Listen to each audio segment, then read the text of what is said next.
It's Chris Avalon Unfiltered, bitch.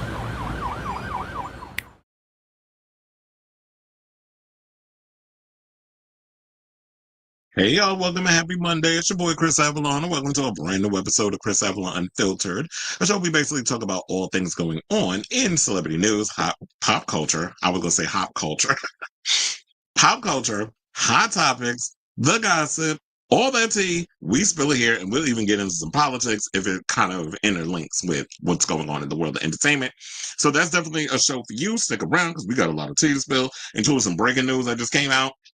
Well, I just had to stitch it together. That's why initially I was gonna come on at 3:15, but when this whole thing about Elijah Zayne allegedly coming out to expose Rhyheim Shabazz, bitch, I had to jump on the line and be like, let me gather all my the tweets and all the other stuff so that we could talk about on the show. So I had to bring that up in here because that was not initially a part of the show until a friend of mine literally hit me up in the group chat and sent me some of the screenshots. So I had to go and take those and convert it and all the other, the overall issues regarding being a content creator. You got to make sure you have all your I's dotted, your T's crossed, and your receipts, because you bitches always coming after me for some damn receipts. Look at me, 2 minutes and I'm already using the word bitch.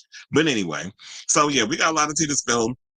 Including, we got to talk about F1 basically making M3GAN 2.0 sashay her ass away at the box office because she got ran over multiple times by all them F1 cars. Vin Diesel is spilling tea about the Fast and Furious and saying that he's planning on bringing back Paul Walker, even though the man's been dead for 10 years, but we'll get into that. Matt Reeves finally has completed his Batman 2 script. What does that mean for the future of the DCU or just the Matt Reeves Bat universe? We'll get into that. Plus, we got to talk about Glastonbury and all the drama that happened there. There was a lot of great performances. We had a lot of stuff going on. Pride Weekend happened. Glastonbury happened. Ladyland happened over the weekend in Brooklyn. It was a lot of parties and a lot of festivals happening, but there's been this drama coming out regarding Vylan and the stuff going on with them and what they said about the IDF. We'll get into that and the fallout that happened because they stood up for the Palestinians and was calling for the dismantling of the IDF. So we'll get into that. Plus, Benson Boone. We got to get into American Heart and that whole album and where it placed on the charts despite mixed reviews from critics. If you heard the album, you could definitely let me know how you felt about the record in the comments. We got to talk about Eliza Dushku. If y'all expecting her to come back to reprise her role as Faith in the Buffy the Vampire Slayer reboot, don't hold your breath because Miss Mama has quit acting. I'm gonna let y'all know what her new gig is because she got her bachelor's this month. So we'll get into that. Plus, plus Keke Palmer is still speaking about that damn why she scrapped the interview with Jonathan Majors, Wendy Williams' son, Cameron Hunter, or Lil Cab is slamming her former manager, saying that he out here looking for new victims to steal their money. Azealia Banks is revealing who she thinks should replace Anna Wintour now that she is stepping down as Vogue's editor-in-chief.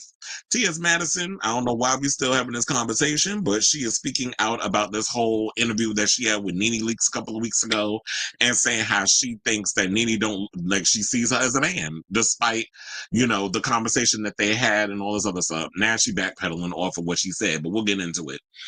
Then, as I alluded to before, Eliza Zayne apparently has exposed Rhyheim Shabazz, saying that he was groomed into doing the adult cinematography stuff and how people are dragging Nico aesthetics into the conversation. So, who is a friend of mine, by the way, but girl, we got to talk. You're part of the docket, so we got to talk about you. So, and I'm sure y'all probably let him know that I talked about, but I've told him before when I've talked about him on the show, I said, I talked about you. He gagged, but I told him, I talked about you, niece. So we got to get into that. Plus, we got the Drag Race All-Stars. I'm so glad this damn third bracket is over, but we're going to talk about it. So we're going to talk about that, the Golden Bitchelor. Child, can we just not do that thing again? I don't even know what the hell to call it, but let's not do that again, please. We'll talk about that. Plus, we got more on the Vivienne's death and some stuff on how long she was dead before she was discovered, before her body was discovered. So I got all that tea to break down. So we got that. Also, Simone went and, speaking of T.S. Madison, did an interview with her and talked about how the show, RuPaul's Drag Race, saved her from taking her own life. And we got to talk about Trixie Mattel has been surpassed by another Drag Race queen as becoming the most followed Drag Race star on Instagram. with about over 4 million followers. So we got to get into that and a whole lot more. Before we get to those topics, if you could please do me a solid, hit that like button. If you are new to the channel, hit that subscribe button. And also be sure to smash the notification bell so that way you know when we go live with a brand new episode of Chris Avalon Unfiltered. And y'all already know the deal, but I got to say it every episode. I will be putting in timestamps when the live is done so that way y'all can just follow the topics instead of just sitting through the banter that we do during the live. Please and thank you. So let me hit my banner. I see already a lot of comments is pouring in. I will get to those after I'm done with the first topic, which happens to be this box office tea. So it looks like it's lights out, and away we go with the box office because F1, which is a big budgeted racing drama, I heard the budget was $300 million. And it's probably because they shot on actual racetracks. They traveled all over the world. Like they shot in Dubai, they shot in not Atlantic City, they shot in Vegas. They shot a lot, they shot all over the world at different racetracks. So I could understand, and y'all using like real Formula One cars and things. So I could, and y'all had a lot of big Formula One racers in there, including Lewis Hamilton, who is a producer. I didn't even know that he was a producer in the movie, and he had a big role in the film as well. So with all of that being said, I could totally understand why the movie was $300 million. But yeah, it crushed M3GAN 2.0 with the box office. So it made 55.6 million domestically, whereas M3GAN 2.0 brought in a sad $10 million. So she came to slay. Apparently not, because y'all didn't care. So now it says it's a win for original movies because a lot of people have been coming out and saying, "Oh, nobody's going to the movies to watch original stuff. Everything is a remake or a legacy sequel or whatever the case is." But I'm like, I beg to differ. I think the difference is that people want, if you're going to make something that's original, it's got to be good. It's got to be there's got to be a hook or some sort of way, and you got to pull out all the stops to get your audience to want to come see the movie. And I'm gonna let y'all know in a minute, based off the article, what Apple did to get butts in them seats. Because I'm gonna be honest, I'm not even a car guy, but for some reason I watch a lot of car movies. Like I like Fast and the Furious for some reason because I like all the car sequence. Like I love a good car chase sequence, if it's done well, and you kind of find really cool ways to make it exciting. And this movie, I was just like, I'm not really big a race car guy, Formula One guy, but there was something about this movie that was like, I need to see this on a big screen, particularly like an IMAX or a Dolby. But IMAX was packed. I like my center seat. I was annoyed because when I wanted to go see it, there was like really no good seats, and I don't like sitting on the corners. Like I have a very specific way I like to watch movies. Like I need to have it in my eye line. I need to be centered. So Dolby had a lot more seats available versus IMAX, and they charge you about the same amount.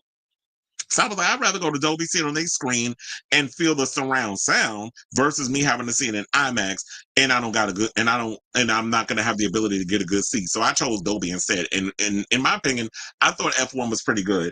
As far as M3GAN goes, I'm gonna wait until it comes out on streaming, like I did the first one, because I was like, I don't know about this movie. This was basically looks like a Gen Z watered down version of Chucky. Now, Child's Play was my childhood, so that's why I resonate with that franchise way more. And it's not any shade towards M3GAN 2.0, but M3GAN is not just my judge. And I said, I'll watch it. But I think also what hurt M3GAN was that y'all completely went against what the original film tone was, which was this horror movie. But I mean, it was like horror light. But I guess because I'm a horror connoisseur and I watch so much horror movies, of course, I would look at this as like a lightweight.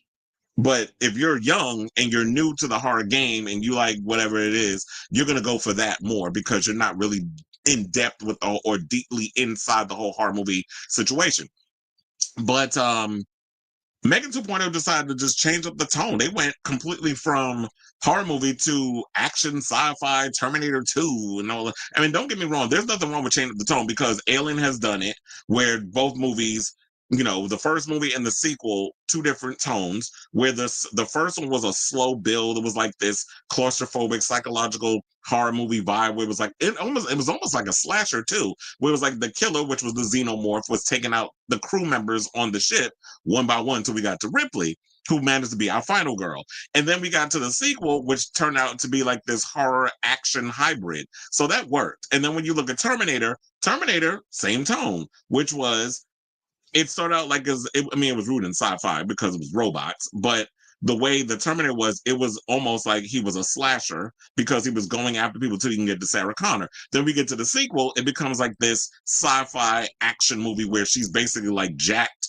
for your, for your nerve and full on kick ass, girl. But that worked for that film. Apparently for this movie, it didn't work. So that's why I suffered about. And then I heard like the action sequences were really bad. Like it was like the quick cuts. Like it wasn't like John Wick action where you could see what's going on. It was like just cut everywhere, and it's like you couldn't even see what the hell was going on. And I hate those damn movies. Like, don't cheat me out of if I want to see an action movie. Don't cheat me out of the action. And I heard the jokes was corny. So, and I'm sure there's probably some kids that got a kick out of it, but I've heard enough vagina jokes in my lifetime. So, but anyway, to get back to the story, it says that Apple's original film Elf 1 via Warner Brothers is opening to 144 million worldwide and 55.6 million domestic. Says head of worldwide video Van Amberg. Says F1 has inspired audiences around the globe with its underdog story and perfect blend of high-octane racing and human-centered storytelling. The film's outstanding debut reflects both the excitement of Formula One and deeply emotional and entertaining story crafted by the entire cast and creative team. The dedication and innovation have fueled an unforgettable cinematic experience. Now, head of worldwide video, Ehrlich added, and that would be I was like, is the name even in there? Because oh yeah, it is. Jamie Ehrlich is his name. Said, we're thrilled that the global response to F1 and grateful to the audiences who embraced the film with such enthusiasm. This success is a testament of the vision of Joe, Jerry, Brad, and Lewis, along with, well, that's Louis Armstrong, Brad Pitt, and then who's the other Joe? I was like, who's Joe? Jerry Bruckheimer. I believe he was a producer on this movie. And Joe, I'm like, wait, who was the director of? Oh, Joseph Kosinski. That's what I'm like, Joe. I forget when I'm so used to if you put your whole name in there, that's what I'm gonna call you until you tell me otherwise. So that's what it is. And I like Joseph Kosinski's movies, like the visual aspect. Like I love Tron, even though some people didn't particularly like the last Tron movie with Garrett Hedlund. I liked, well, story-wise, a little weak, which kind of was like this one too. But visually, it was arresting. Like it was the shots and everything was great. It made me feel like even with the race car sequences, like I felt like I was in the car. So the state of the art shots and stuff that he was doing, and they said that they built special IMAX cameras specifically for certain shots and things. Like that's what I liked about the movie. It was just like the overall, like it made me feel like I was there. So that's what I liked about it. I would have liked the story. I do agree the story should have been a little stronger. I mean, I wasn't surprised because Aaron Kruger had a hand in the screenwriting. Now, for those of you not familiar with Aaron Kruger, he's written a lot of films, but most notably, he wrote Scream 3. So, and Scream 3, in my opinion, that script was kind of weak too. So I wasn't surprised that like character development, all that stuff was kind of weak on his end. I did like the coming of age story and that whole, down on his luck and you were once at the height of your career, but now you're a gambler and all that stuff, which is what Brad Pitt's Sonny character was. And then he kind of comes on this losing team and tries to help them actually score a win. Javier Bardem owns the team. And then he comes across this younger ingenue type who is kind of thinking like, who this old man trying to step on my situation when I'm trying to make a name for myself. And that's played by Damson Idris, who I actually wanted more from his character. I was kind of upset that they like it started out one way where it was like, yeah, his character was really getting a lot to do, but then like halfway through, they kind of like backed off his character a little bit, and I kind of wanted them to develop that more. And I feel like that's where they should have spent it rather than all these other scenes they were trying to throw in. Because to be honest, the film could have been a little shorter. Like there was a piece of the film was like, okay, this scene doesn't belong. I don't want to reveal too much of like what scenes because in case people still want to see it. But there were certain parts like during like getting towards the third act, and I'm like, okay, y'all can cut this down a little bit. And like if you want to extend it with the race car sequences, then that's fine because that's what people are coming here to see. But all the other extra hocus pocus story stuff, I was like, I don't know if this need to be added up in there. So then they also said like a perfectly tuned F1 car, the Apple and Warner Brothers teams mounted a theatrical marketing and distribution plan that will be a blueprint for other studios and streamers alike. to follow moving forward, and much like a crackerjack pit crew, their strategy, executed with balletic precision, resulted in a successful launch while simultaneously delivering a great movie-going experience. This is what Comscore senior media analyst Paul DeGarbedian had to say, and said, most importantly, F1 the movie's release took a risk and cracked the elusive code to how to make a motorsports themed movie and take it mainstream while demonstrating to Apple and other streaming centric companies that a theatrical release represents, for the appropriate film, a branding bonanza and prestige building opportunity that has no peer. So what exactly they actually did, they said that the 3 Trillion company introduces first of its kind haptic trailer for iPhone, a means of marketing that has rival studios jealous. And that's because, you know what, when you look at Apple, they don't really, like, with them making movies or whatever, that's sort of, to me, it looks like it's just a vanity project because they make their money from other things. iPhones, iPads, and things, whatever's, and the watches, and everything else that's under the Apple umbrella. So when you have your own stuff and yet you get into creating movies and creating content, you can use your own stuff to market your things specifically there. And I'm an Apple guy, so I'm going to get all the stuff on my iPad, on my watch, on my iPhone, on those other things.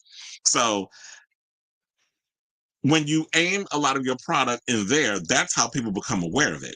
So other companies, I don't know, they don't have that. I mean, maybe Amazon could do it, but we'll see. But, you know, Jeff Bezos was busy having his little vanity wedding over the weekend that a lot of people was dragging his ugly ass over. I mean, and you know, the Joker that he wound up marrying. Because I don't know what happened to Miss Sanchez. Like, that face, girl, lay off the fillers. But anyway, back to the story. Let's not time to give the Bezos, well, that the stray stays. So they also said there was a themed F1 keynote at this year's Worldwide Developers Conference, Apple's biggest annual event, with a special screening and convo between the movie's producer, Jeffrey Bruckheimer, and Apple's Eddie Q. Apple Pay offered movie ticket discounts. Apple retail stores came alive with special appearances by CEO Tim Cook and Pitt, alongside interactive sessions with the movie artisans and curated in-store displays. Now, Apple Maps gave moviegoers a deeper dive into Formula One, exploring the iconic Grand Prix racetracks featured in the film. F1 was pushed on Apple Music, Apple Podcasts, as well as Apple Fitness Plus, with a set of fast-paced new workouts inspired by the film. So that's basically how they got around to getting people on board with that whole situation, which I think is great, because it's like, if you have the means and the wherewithal to find ways to promote your movies without always having to just rely on, oh, we got to show our trailer in theaters, you got to do other little avenues. Like, no, I'm going to market this to our Apple constituents so that way they are aware that this movie's coming out. And I have to say, the marketing worked because they made the money that they made. Now let's get into M3GAN 2.0 and that whole situation. So M3GAN 2.0 didn't exactly slay at the box office, getting run over by F1, but not because she decided to step on a track. Less than the release date, her tanking here with 10.2 million has more to do with the movie being more campy and less fearsome. Now, total box office per ComScore is 127.5 million, minus 18% off of from a year ago, when there was the third 57.5 million weekend of Inside Out 2, the 52.2 million opening of A Quiet Place Day 1, and even Kevin Costner's Horizon, which that movie did bad at the box office. It made 11 million. However, the 2025 box office year stands at 4.1 billion, raging plus 15 ahead of its January 1st, June 29th period of last year. So I think also what hurt this movie, you should have dumped it in January. You should have just followed what y'all did last time and released it in January. You released it during the summer, which is my opinion is a big mistake. I don't know necessarily if horror movies do well in the summer. Horror movies do well more or less, I would say, later on in the year, like fall, like in the beginning-ish of fall, going into Halloween. So like late September, going into October. You could push like November, December and stuff, depending on what the theme is. Like if you're doing Silent Night, Deadly Night, the remake, that makes sense for it to come out in December because it's Christmas. Terrifier 3 coming out during Christmas time made sense because it had a Christmas theme. When you're doing a film like M3GAN 2.0, that's the kind of zhuzh you're going for. You should have released that early in the year. You had all this confidence thinking that you could have this going up against so many other movies coming out, and July's about to be booked. So between Formula One, well, F1 for short, and then you have Jurassic Park coming out, or Jurassic World, which is getting mixed reviews, but I'm seeing mostly positive reviews. So that's why I always say it always depends on people's feelings or whatever. But anyway, so Jurassic World comes out in 2 days, which will be Wednesday. Then I believe next week we have, what else we have coming? Well, I don't remember all the dates and stuff, but I know we have I Know What You Did Last Summer coming out, which I just saw. The director of I Know What You Did Last Summer posted a Instagram story from Brandy of Carla and Julie together. So hinting at Brandy may have a part in the new remake of I Know What You Did Last Summer, or the legacy sequel, whatever the hell they're calling it. So we have that coming out. So there's a lot of movies that's coming out in July. You're about to get, Superman's coming out too. So you're about to get crushed at the box office. So y'all done screwed up over there at Blumhouse, and y'all totally underestimated your audience. Because I will tell you, horror movie fans are the most loyal of fan bases when it comes to genre. And when you go and try to transition, we're gonna just say screw the horror movie fans. We're gonna go into doing an action movie. You done lost your horror base. So that's where y'all screwed up. Now to get into the top of movies that were grossing, well, we'll go with top 11 because that's what they have. So Final Destination Bloodlines, which I think you can watch on demand right now, has so far grossed $136.6 million at the box office. Number 10, we have Karate Kid Legends with I was trying to see what is the overall, because they have so many damn numbers up in here. But anyway, we'll just go with the thing. So we have Karate Kid Legends at 10, number 9, Ballerina, number 8, Materialist, number 7, Mission Impossible: The Final Reckoning, number 6, Lilo and Stitch, number 5, 28 Years Later. Number 4, M3GAN 2.0. Number 3, Elio. Damn, Elio did better than M3GAN 2.0, and Elio is not doing that well at the box office. Well, apparently it's doing well enough that it sent Mega to number 4. Number 2, How to Train Your Dragon, and number 1, F1. So there you have it. And I want to hear from y'all. What do you guys think of this story? Have you had the opportunity to check out M3GAN 2.0 at the theater, in theaters? What were your overall thoughts? Like I said, I will wait. Like I did the first one, I'm gonna wait until the pop-up it's probably gonna pop up on Peacock, because I think that's the home of Universal. So, well, yeah, NBC Universal makes sense. So I'll just wait until it pops up on the streaming, because ain't no way in hell I'm spending damn near $30 to go see that movie if it's dumb as hell. And I know, like, some people say, "Oh, they're pandering to the gays," whatever. And yeah, there was that. But if it's a good movie, I think people will go and see it. Like, don't pander to me because, you think, the gays are going to come out and support it. Child, first of all, you put it out during Pride weekend and all the gays was up in the clubs getting flooded out. So y'all done screwed up number one with that. So let me know what you guys think of this story in the comments down below. Why did I have to end on that note? They was in the club getting flooded out. Because they was. Not me, girl. Okay, so damn, I gotta go scroll. First of all, we got a lot of tea to get up in here. Yes, happy 15th anniversary to Aphrodite. Child, don't even remind me. I hate when y'all put these anniversaries because it makes me feel old. But yes, happy 15th anniversary. I saw Kylie was tearing it up out in Pelly, because that's where the detention tour done landed. So she was doing her thing out there. So shout out to her. Mm-mm. Yes, hola chismosa, happy third night. Here y'all go with the numbers. And death to the IDF. Thoughts on American millennials and Gen Z not feeling the love of America? Well, it's just, to me, I feel like the younger generations are starting to see, they're coming in, the rose-colored glasses is off, they see in the world for what it is. The boomers and earlier, I guess, Gen X or whatever the case is, the old, with the Gilded Age, the old dinosaurs, they're going to see the world for what it is, because that's what they've grown to know, and that's what they've been spoon-fed through legacy media. But you have now, it's like, even with me, I've been taking a lot of time, like, with all the stuff that's been coming out with the social media stuff, and learning about, like, what's happening in the real world in real time. A lot of those things that the media tries to tell you, because they're all sponsored by commercials and ads and all this other mess, they're, the Republicans are fighting, the Democrats are fighting, brought to you by Coochie Numbing Cream. And that's basically what this is with legacy media. But the kids are now starting to see through the BS. They're going and getting their information from people who are actually doing the research. They're watching independent media. And them being like they're not feeling love America, because they've been lied to this whole time, so they're dismantling all the things that they've been taught and realizing it was all a lie, in the words of Carly Red. I mean, that's where I am with a lot of stuff too, when you look at like, damn, I mean, America wasn't founded on under fair use and goodness. It was colonized from Native Americans, the slaughter of them. So when you come to that, and then slavery and so many other things, it's like, damn, what is good about America when you look at it, unless you could benefit from it? So I'm not surprised that they're not feeling the love of America. Bob Vylan's U.S. tour. Yeah, I just heard their U.S. visas were denied or revoked, whatever the hell you want to call it. So yeah, they're getting the backlash. And Bob was like, I said what I said. But we'll get into it when we get to the story, whatever. And sometimes, when you want to speak out against the establishment and you want to call out people for the atrocities, this is the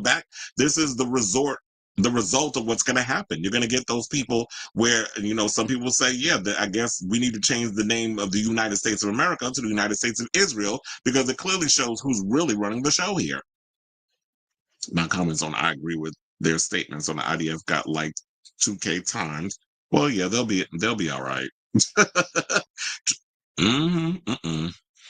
Eliza left acting because basically, well, we'll get into that, sir. It's like, I know why she left. We'll get to that story when we cross that bridge. It was like Neil Young was there, although he backfired. I mean, what are you saying? He backtracked? Neil Young was where? At Glastonbury? He said, is this a gay corn Me Too takedown? Was Austin Wolf to begin? Child, it might be. Because now after Austin Wolf, now they done moved on to Rhyheim Shabazz.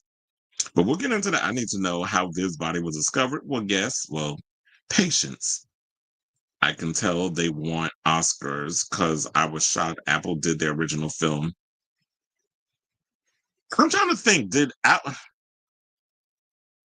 I don't know. I don't know if Apple was necessarily part of the conversation where it was just like, oh yeah, we're not releasing. Like, they're not Netflix in that way. I don't think they've ever had it in their mind that, oh, we're just going to release everything on Apple. Like, we're not going to release things, because they've released movies in the theater before. The oh my god, what was the Native American movie with Leonardo DiCaprio? They released that in the theater. They released a couple of movies in the theater before. I think this is the first film that Apple has released that was a hit. So I think maybe they figured out finally how to crack the code, and then they released that George Clooney movie that didn't really do that well at the box office either. And everybody was talking about how good it was. So I don't think they're in the same boat of like a Netflix, where Netflix is like, we're not releasing our stuff, but I'm like, but if you want the Oscar nominations, you have to do that.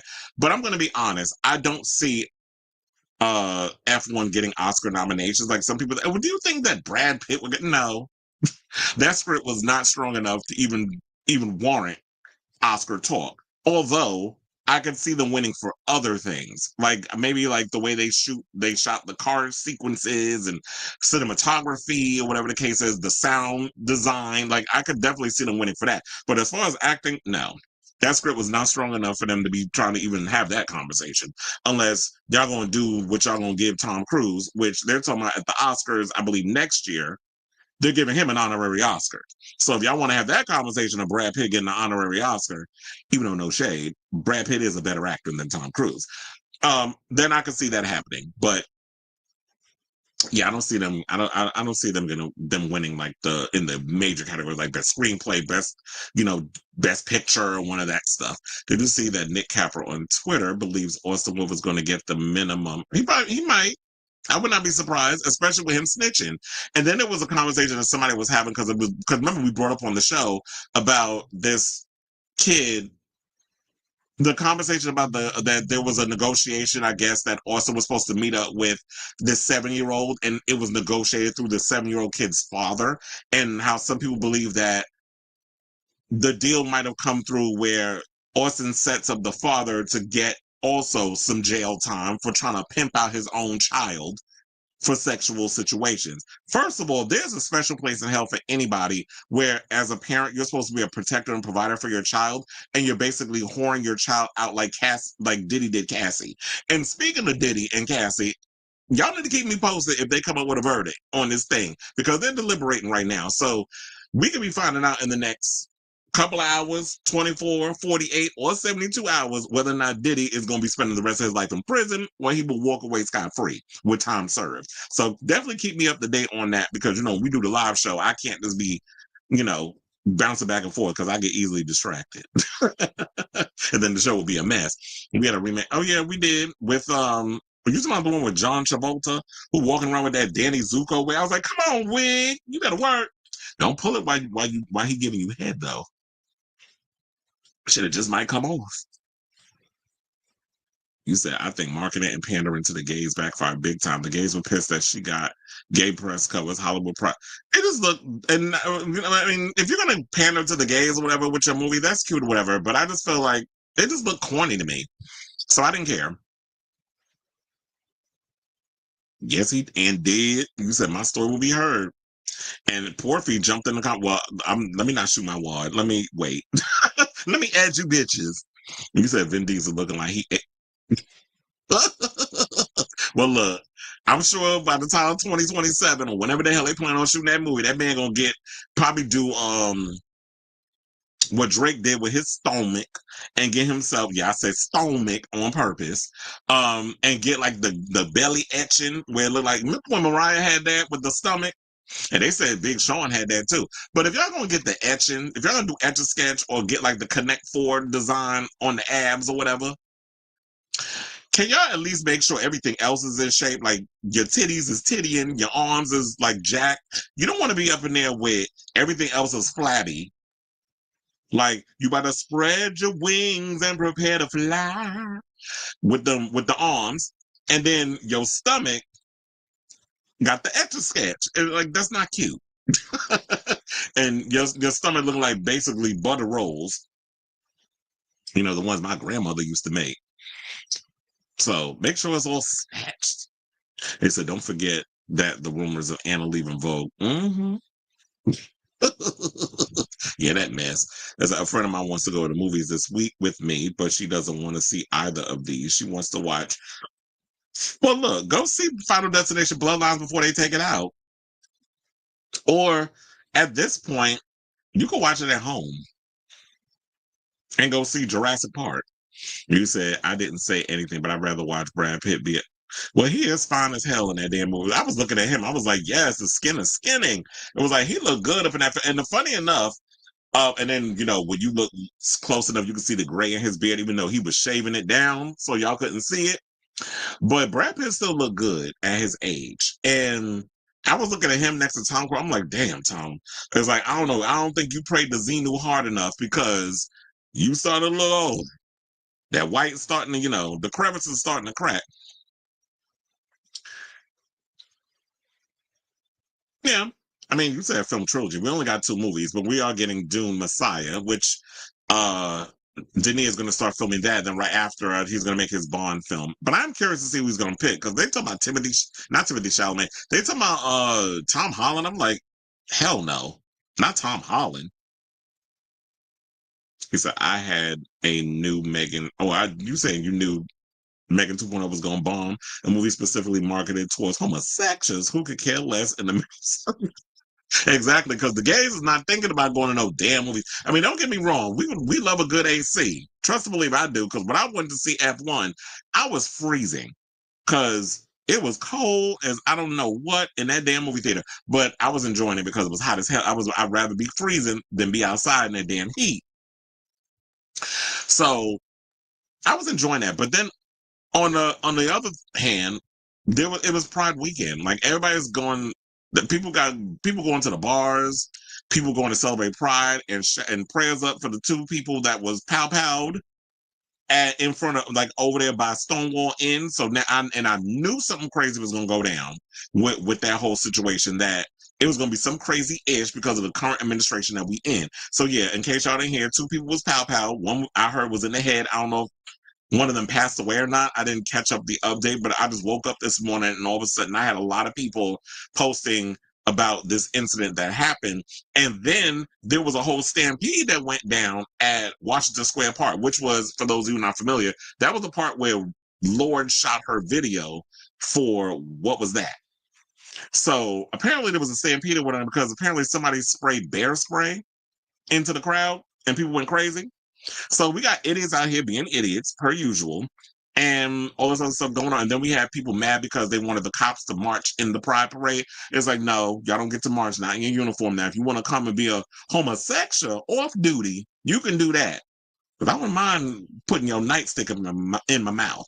But you can't come in your uniform because y'all seem to forget the whole reason we have a Pride is because of y'all, as in the police. Meaning, when y'all was rounding up the homosexuals and the trans girls and the drag queens, the reason why there was a whole Stonewall riot is because the queens got tired and revolted against y'all asses. Whereas, according to Derek Barry, people died when they didn't. But yeah, she ain't never gonna live that one down. But nevertheless, that just takes away the sole purpose of why we have Pride to begin with. So no, you cannot march in uniform. You need to come off duty. And if you want to wear your badge while we hunching, if you want to do a little role play, we can do that. But no, if you want to march in, nope, sorry, can't do it. So, I think it was that. Oh, and shout out to Zoran Mamdani. He was at the Pride Parade too, waving a little trans flag with Letitia James. Although, Letitia, I'm still mad at you because you was at the Israel Parade too. So I'm a little pissed off at you with that, but because you know what that all entails, just the whole Israel and the Zionism and all that other mess. So that's why I'm a little, and that old Gilla Gorilla looking bastard Eric Adams didn't hesitate to show up to that, and Cuomo. But I wonder, because I didn't check, I need to find out for I'm saying my New York people. I am in New York, but I wasn't paying attention. Did Eric Adams and Cuomo show up to the Pride Parade? And did they get booed? Inquiring minds want to know. You saying you knew. I don't know. Maybe I didn't care enough to even know whether or not they were going to bomb. Same with Lilo and Stitch and Snow White. Wait, what you mean? Because Lilo and Stitch did well at the box office. That movie's almost grossed $1 billion. Snow White flop. And you want to know something? I'm starting to think Rachel Ziegler, she's better off on Broadway because she just got a standing ovation from being in Evita and started crying. I saw that video on social media this morning. So maybe she's like Nicole Scherzinger. Girl, just stick with the theater because you thrive there versus in like being a pop star or being in the big movies and stuff. So maybe that's a better fit for you. It only costs $25 million to make, so it will be a success. But you can't. Yeah, I mean, yeah, Blumhouse, they don't really break the bank with their movies. So $25 million, even though it flopped at the box office, I mean, it flopped the opening weekend, and opening week is always crucial. I feel like people will go and it'll make its money back. But at this point, it's like, do people even care? Like, where do y'all go with the third film? I heard the writer-director didn't mention where he's planning on taking the third movie. I didn't care to read it because I didn't care about M3GAN 2.0. So wherever you plan on taking the movie, I guess Jason Blum will be here for it. And you said, but you can't issue horror like they did in the 80s. Jason coming out in the 13th of Friday makes sense. It seems people do want horror in the fall or October. Well, yeah, and if it does come out at a certain time, it has to fit within the theme. Like I said, a Halloween movie coming out during Halloween makes sense. Texas Chainsaw Massacre, that is summer-ish. So that would have to come out in the summer. I Know What You Did Last Summer makes sense because it is a summer film and it takes place in the summer. You can't have I Know What You Did Last Summer come out in October. That would be stupid. A Scream movie coming out in the fall, that makes sense. Or later in the year, that makes sense. February, I'm not really feeling that time. Y'all need to move that time up. But whatever they decide to do, that's on them.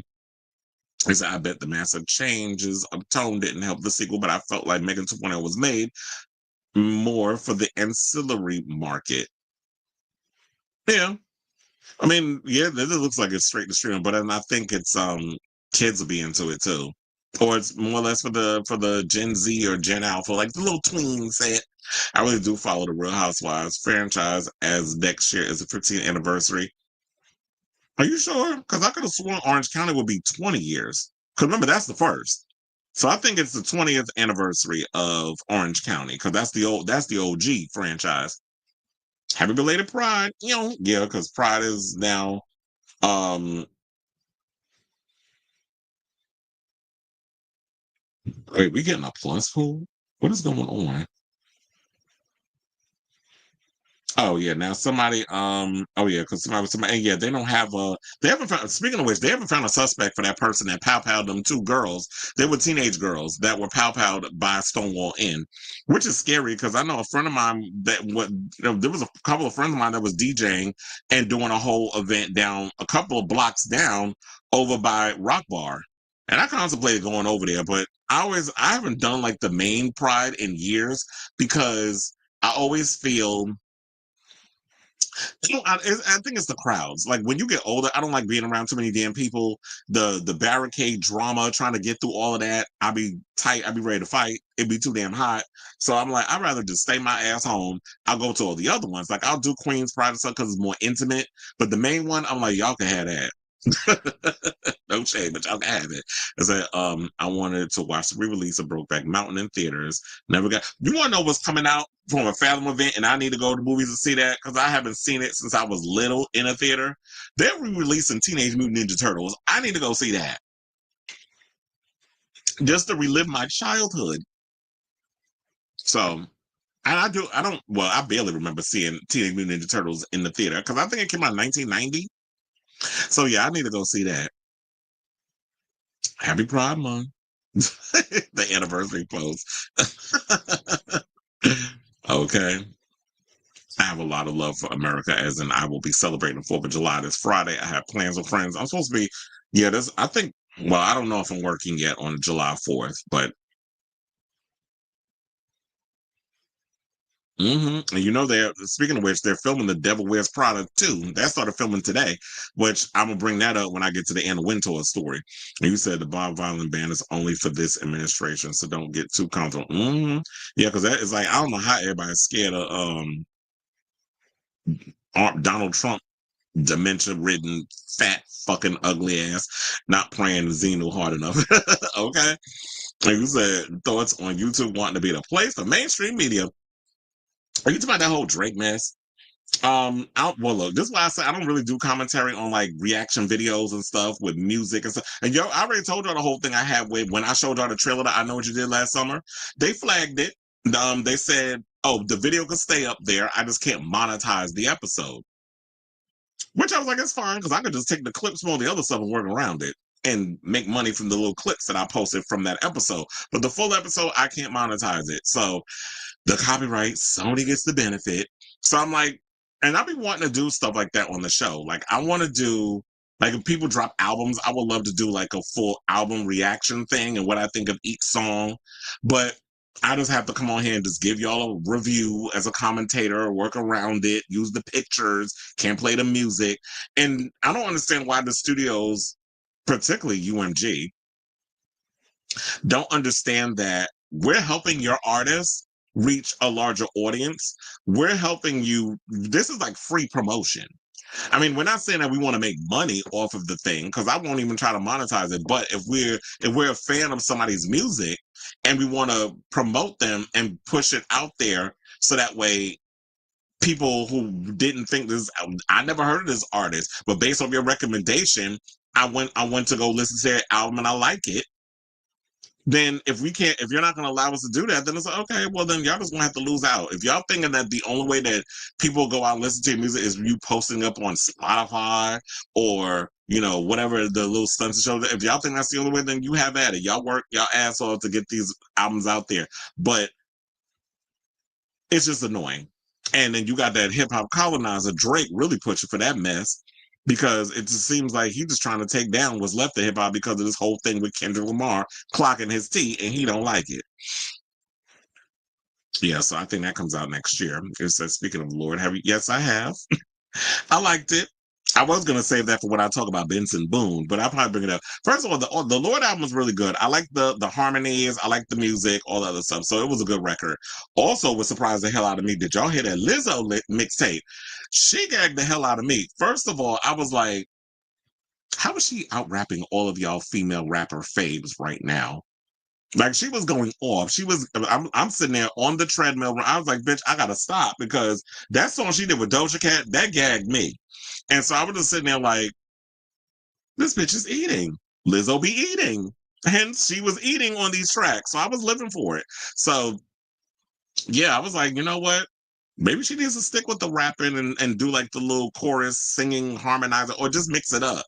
So, and then she said she is coming out. I think she's coming out with another album later this year. But yeah, that mixtape, it was everything. I gagged over. I was like, okay, Lizzo, because I don't pretty much like the others. I mean, I like a couple of her earlier stuff, like some of the songs, but as a full album, I've never really checked for her like that until I listened to this. I was like, okay, this is more my alley. So I like this stuff now. You could be gay or a cop. Can't be both on your day off. Nope. They're like, but you want them to protect you, though. Yeah, I don't know why we need another one. Zorn was at Pride. Adams was not. One is finer than the other. Well, yeah, we don't want. First of all, we don't want him there. Um, Let him continue to, spread misinformation and stuff about Zoran, talking about that he's pro Hamas and all this other stuff. Oh, you could Google it. I'm like, first of all, retard, if that was the case, you could have just told us. Why do I gotta Google information that you are actually putting out here? Or misinformation, I should say. If this is something that he has said and done, put it out there. Spill the tea. Where's the info? Oh, you could Google it. Because that's how he's saying. He sounds like he's short but slow when he talks. So I'm like, no. He said Orange County happened because of Desperate Housewives. That's why. Yeah, he was like he was a fan of Desperate Housewives. So that's where he got all that from. Oop, you had to work. I know that sucked. Sequel to the first film, which received a stage adaptation starring Nessa Williams, and it had original music. Oh, you talking about Devil Wears Prada? Yes, it is homophobic, just like this damn weather. And you said I had to work yesterday at Banana Republic. It's homophobic. Child, I didn't even know Banana Republic was still open. You said Zoran was bouncing to Madonna. Yeah, I heard he was hung up on her. I want that man to sit on my face. That's about it. Let me stop being a whore. I said I need to get the CD, Crystal Clear Pepsi CD. What you talking about? Wait, who had the album that had the clear CD? That's why I download all your show episodes to my heart. Oh, well, thank you. I didn't know that you was out here downloading the episode.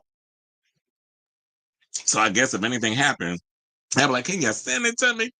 That's why I download all your show episodes to my hard drives. A tip, use Real Player download web feature, download the video and the commercials won't be in the clip, just the play.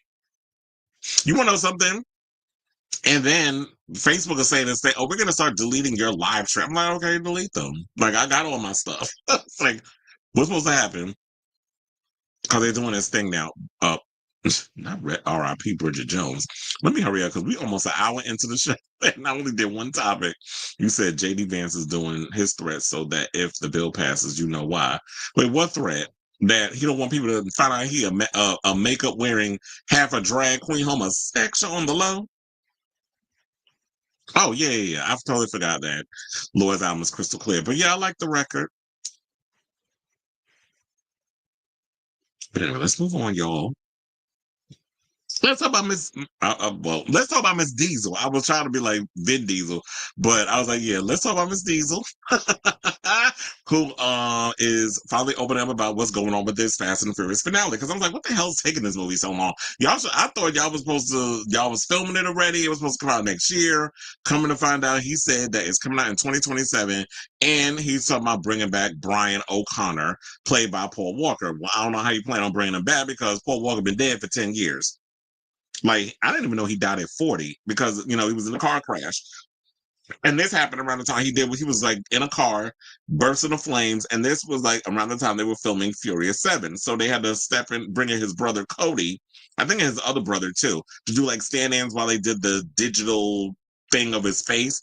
And I guess they'll do that with this movie. I don't know how I feel about that though, but this is what they plan on doing. So, on Saturday night, Diesel joined his Fast and the Furious co-stars Tyrese Gibson and Cody Walker at Fuel Fest, a car enthusiast event in Pomona, California. During his brief appearance, Diesel told a crowd of fans what to expect from the final Fast and Furious film. He also confirmed a tentative release window of April 2027. Excuse me, I noticed they always pick April as like a time when they release the movies. Now, this is where I'm side-eyeing, because I don't know if I believe this, but let's entertain what Ben is saying. Should I try to make fun of, like, do the voice? No, let me just read it. So he said, the studio said to me, Vin, can we please have the finale of Fast and the Furious in April 2027? Diesel said, I said, under three conditions. First is to bring the franchise back to LA. The second thing was a return to the car culture, to the street racing. The third thing was reuniting Dom and Brian O'Connor. Now, do y'all actually really believe that Universal was like, Ben, can we please have the finale of Fast and the Furious? Especially when that last movie didn't really do all that well. And I think how Universal was getting all upset because that movie ballooned to like $400 million. And I think it was because the overpaying of the actors and something like the film balloon because he had so many cast people in it. And the more you do these films, the more you have to pay a Tyrese, the more you have to pay a Ludacris, the more you have to pay a Michelle Rodriguez, the more you have to pay all the other actors that's in the film. Now, if you knew, I guess your situation is different. And then you got to bring in Dwayne Johnson, which they did, and Jason Momoa and all that. So who knows how much their salaries were. But I do feel like, even though I like the franchise, the stunts and everything has gotten so out of control and so ridiculous that it's completely taken out. And I do look at the franchise as a guilty pleasure, but y'all got ridiculous, especially after like Fate of the Furious. Don't even get me started on that ninth one. That one was just god awful. It's like I only saw that once. I can watch it again. And then we have the last one. So who knows if they're going to actually follow that story? Like, is Jason Momoa still coming back as the villain? And is it going to pick up from where that cliffhanger was on the last movie? But as far as like bringing Brian O'Connor back, because they've mentioned him in some of the movie, and they couldn't bring him back because he's not alive. But I guess maybe have like a one sequence where they get reunited and then they hug and they have a little brief conversation. They have that emotional, heartfelt situation, and then that's it. But I hope the technology is going to be on point where y'all can make it work because, when it comes to that, the digital imprint and all that other stuff, sometimes, the technology is not up to par and it looks crazy. And then everybody be looking at it like, oh my God, that's not even him. Like, this looks so fake. And then it takes you out of the movie. So they also say it's unclear what Diesel means when suggesting that Paul Walker's cop turned street racer could return to the series. Paul Walker died in a car crash at the age of 40 in 2013. So if there were to start in the final Fast and Furious, he would need to be digitally inserted. What is like I was saying, they would have to do a digital thing of his face. And you already know they've been doing this thing where they want to bring dead people back and they want to put them in the films and all this other stuff, even though they're not here. They did it with Christopher Reeve.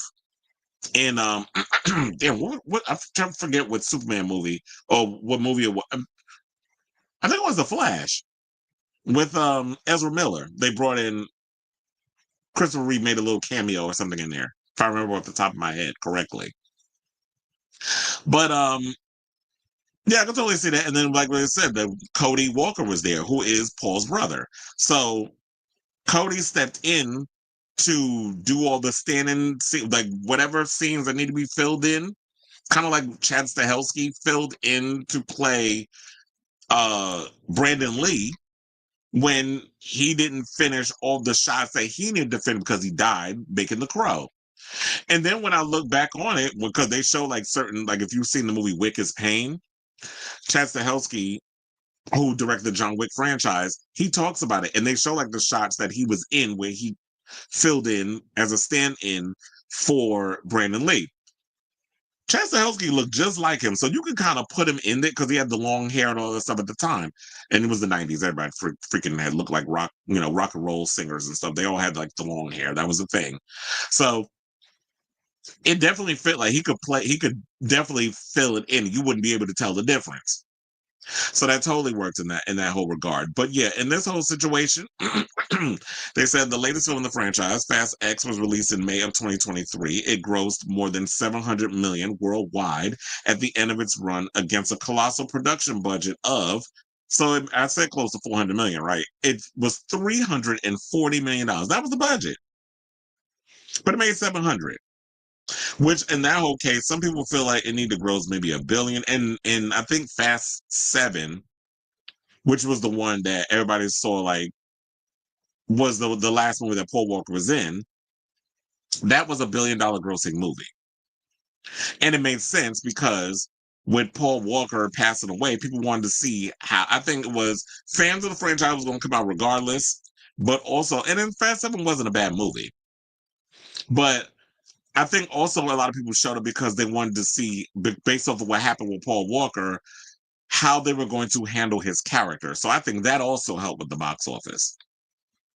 So this movie had Vin Diesel, Alan Ritson, Jason Momoa, Michelle Rodriguez, Rita Moreno, Brie Larson was also in it, where she played the daughter of Kurt Russell's character. And a lot of people, because the way that it ended, ended on a cliffhanger. So we don't even know if Fast 11 will continue the story of Fast X, especially after the long delay, because this is a long time. Unless what y'all going to do is y'all going to wrap up what happened in Fast 10 or Fast X in like the first act, and then we'll go off and tell a new story in like the second and the third act. I feel like that's what y'all need to do if y'all not planning on following this whole story with this whole situation. Because I don't think a lot of people, even though I will have to say, Jason Momoa was definitely a good villain in the film. I just think the story was just dumb as hell. I just didn't like how the story planned out. And then y'all had all these different storylines going on where you had people globe trotting all off in different places, where Michelle Rodriguez was off on this thing with some of the cast, including Gal Gadot, because they brought her back. Apparently she's supposed to be dead. They brought her ass back. And then so now eventually she got to be reunited with Han, because nobody stays dead in this franchise. And then you had these groups. You had Dom Toretto off with his son and this whole situation. Then you had this other group off with. So it was just like so many different stories going on in different places. I'm like, this is playing out like a TV show rather than a damn movie. So that's the latest on this situation. And I want to ask all of you, what do you think of this story? I just want them to hurry and make this damn movie so I can find out how it all ends and we can move on with our lives. Because Fast and the Furious, as much as I like the franchise, whatever, it overstayed their welcome. And y'all just got ridiculous. And now I'm just like, the Fast and the Ridiculous is what they need to call it, quiet as it's kept. And now it's just like, y'all just need to give me something new, fresh, and different. And hopefully they can come up with an ironclad script to get this show back on track where it needs to be. So I definitely want to hear from y'all. Let me know what your thoughts are on this story in the comments down below. Excuse me.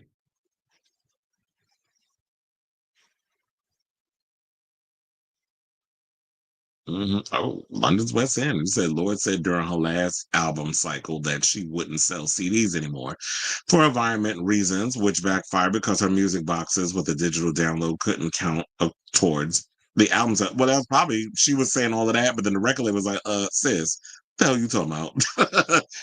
We need to sell records at the end of the day. So if you want to be all if you want to be Miss Environmentalist, you could do that on your own dime.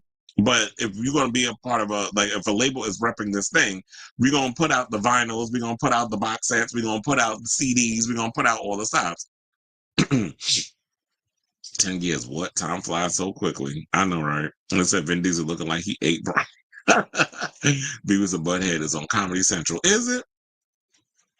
I mean, it's also, I mean, I could just go to Paramount Plus and watch it because that's where all the Viacom stuff is.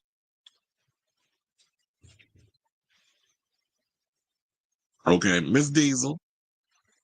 Yeah, he loves family. You said all of JoJo's lesbian exes teamed up to destroy her and reveal she wasn't queer, just exploited the community to be a rebel. So JoJo was always straight.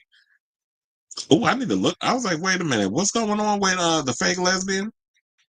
I mean, first of all, I mean, so could it be that she's just a tomboy and not a lesbian? Girl, nobody gives a fuck if you just got off the phone with Donald Trump.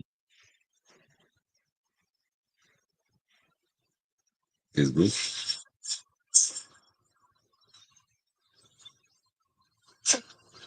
JoJo Siwa's lesbian exes have teamed up in a TikTok collab that is blowing everyone's minds. Avery Cyrus, who dated JoJo in 2022, joined JoJo's recent ex, Kath Ebbs, on social media in multiple videos, firstly lip-syncing to Illegal by Pink Pantheress.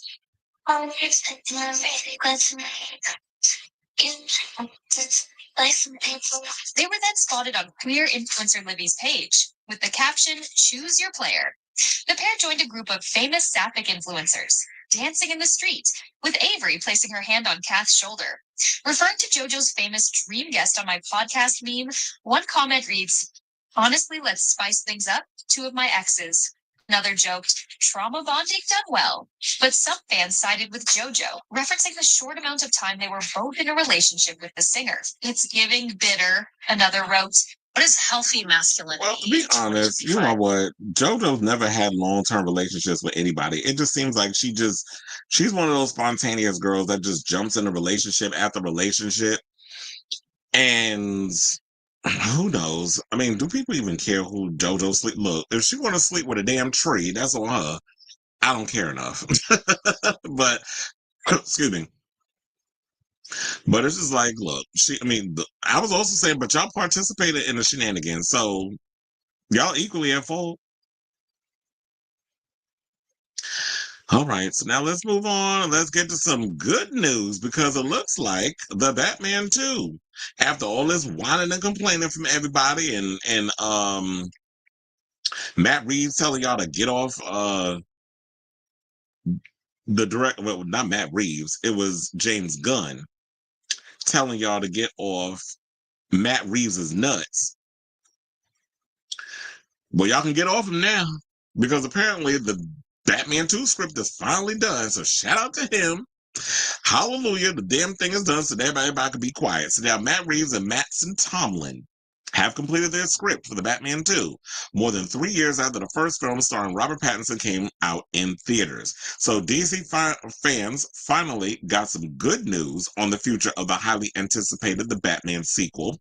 Writer-director Matt Reeves shared a photo of the completed script on Friday with several delays. Variety has confirmed the script is finished, saying partners and crime fighters. This is what he wrote on Instagram with co-writer Madison Tomlin.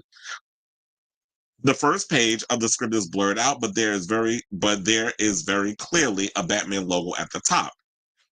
And I'm thinking the reason why it was blurred out, so let me hold on as I pull that up for y'all to see the Instagram post. I'm starting to think the reason why that it was blurred out is because maybe it has the title of what they're going to call the movie. So everybody's been calling it the Batman Part 2, but maybe he gave it a different name, which I honestly think just keep it the Batman Part 2, the Batman Part 3, the Batman Part 4. Like, it keeps it simple. Or Chapter 4, Chapter 3. Like, if you do stuff like that, like, to me, it makes it more interesting rather than y'all just having to come out and just give it like the Batman Parabellum or something like that. So they also said that a month after the original Robert Pattinson blockbuster soared into theaters, after several delays, the sequel is now scheduled for October 1st, 2027, 5.5 years after the original made more than $772 million at the global box office. The Batman news comes just a couple of weeks ahead of the big screen debut of James Gunn and Peter Safran's new DC universe with Superman. Gunn addressed DC fans' online outrage over the Batman Part 2 script delay in a recent interview with Entertainment Weekly, saying, quote, "Listen, we're supposed to get a script in June. Well, looks like we did. They said, I hope that happens. We feel really good about it. People should get off Matt's nuts because it's like, let the guy write the screenplay in the amount of time he gets to write it. Or he needs to write it. That's just the way it is. He doesn't owe you something because you like his movie. I mean, you like his movie because of Matt, so let Matt do things the way he does." He also added and said, "I'm irritated by people. I mean, it's just that thing people don't need to be entitled about. It's going to come out when he feels good about the screenplay. And Matt's not going to give me the screenplay until he feels good about the screenplay." Which I'm like, okay, that's cool. But here's the thing. If y'all going to come out and talk about movie, I'll say it's also y'all fault, DC, because y'all gave numerous release dates on when this movie is supposed to come out. Like, I believe, was it supposed to come out this year? And then it was supposed to come out also next year? Like, I believe October of 2026, and then y'all had to delay it to 2027. So, y'all were the ones that created this whole monster of giving us timelines and dates when y'all shouldn't release dates on films. Let people develop their scripts, turn it in when they give you a time or when they're going to turn it in, when they feel good about it, based off of the ideas they have, how many drafts they have to do, the taking the notes from the studio, if there is notes that comes from the studio. And when it's completely done with Matt and his co-writer, then they turn the script in and then we take it from there. And then once everything is done and they let Y'all have the conversations about what the budget's going to be, who the character's going to be in it, what's the locations, the whole, your shot list, and your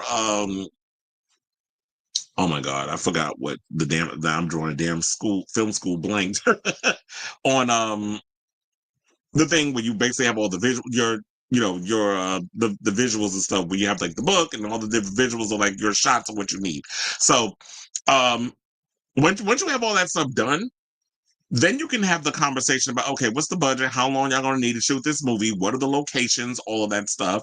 And we'll give you a date of when they're going to start. But y'all were the ones that kept giving dates and things of when this movie's going to get done. And this is why we are where we are. And the fans have been a little anxious with the movies coming out. Now, don't get me wrong. I'm aware that, sometimes when it comes to certain films, it does take certain years for sequels and things to come out, because that conversation has been had. Where it's like, yeah, sometimes when you get a movie, it takes 5 years or 6 years. And also, so when people bring up, oh, was this film took this how many years before this came out? I was like, this was pre-social media. So when you bring up Aliens versus Alien, and then you bring up Terminator 2 versus Terminator, and you bring up all these other movies, I'm like, that's pre-internet. So we didn't have a choice in letting our voices be heard. When we get a sequel to this movie, and the cinema wasn't like it is now, where like everything, if it makes a crap ton of money, even if you had no plans of making a sequel, you give it a sequel because it was a hit and you want to capitalize, rather than just being like grateful that you had that one movie that was good. You want to continue to just wear that, stretch that IP out until there's nothing left. The juice is all out of the lemon. So what does this mean for the future of the DC and the DCU? Who knows? I mean, I don't necessarily. I think the only way we can have this conversation is, well, we will be able to revisit this conversation, I should say, is when Superman comes out. I don't know what the tone of Superman is. I can't tell you what this movie is about based off of commercials or trailers. There are people that have seen the movie. There are people who are pundits that have been sworn to secrecy about this movie. Except John Campbell did a whole video on Friday talking about his one friend who hated the film. Of course, the fans ate his ass up on that damn show, because they're like, why are you spending all this time making this your headline when there was so many other interesting stories? Because you got to get people to come over and watch your show. That's what it's like. The clickbait is clicking. So you need people to come over and watch your show. And people do what they do for whatever reason they do it. But I'm going to wait until I see the movie to come up to my overall determination of what it is. And we won't know what the tone is and what direction they plan on taking this movie or the future movies or the Batman 2, what it entails, until Superman comes out. Even though technically the Batman came out before Superman. And it's its own, I guess Matt Reeves is doing his own thing. So we just got to wait and see. A couple more weeks. What was it, like 2 weeks before we get Superman in theaters? So yeah, that's the latest on this whole situation. So I want to ask all of you, what do you guys think of this story in regards of the Batman? The script is finally done. So now y'all can get off Matt Reeves' nuts and let him figure out what he needs to do to get this damn movie made. Most likely in London. So we'll let you know. I'll keep you guys abreast of the story as it develops. But in the meantime, y'all already know what to do. Let me know what your thoughts are on this story in the comments down below.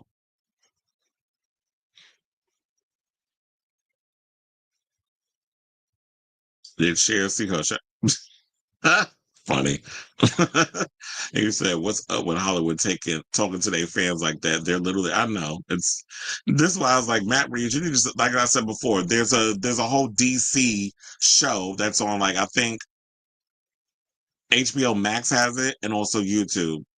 The people that are part of that show, one of them being Corey Jandro, just like, let the pundits handle that, the being the mouthpiece for what's going on over at DC. Give them the information, let them do what they do freely on what their overall thoughts of that is going to be, and let it take it from there. The problem with James Gunn is James Gunn wants to be the face of the DCU because he's a filmmaker and he's an artist. So I get that part, but you got to also, you talking to the fans crazy, like telling somebody to get off their nuts because y'all put it out here that you wanted people to go see this movie, and y'all kept putting out dates of when y'all were going to start, and then we keep hearing stories about The script's not done. The script's not done. Stuff's going on in Matt Reeves' personal life, so there might be a delay. He may not direct it. Like, there's all this other stuff, so I don't understand why you get mad at the fans.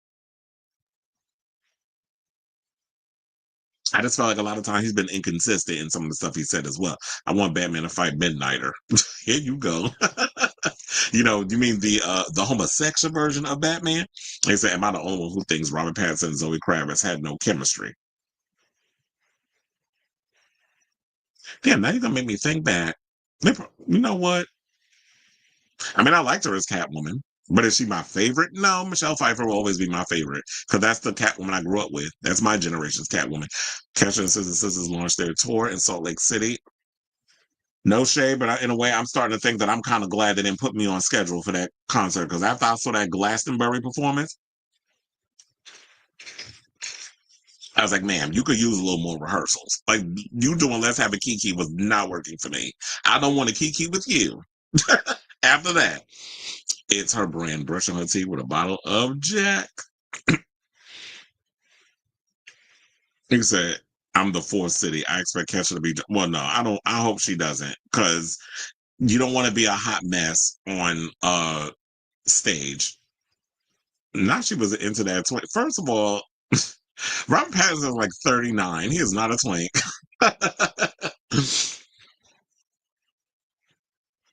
Okay.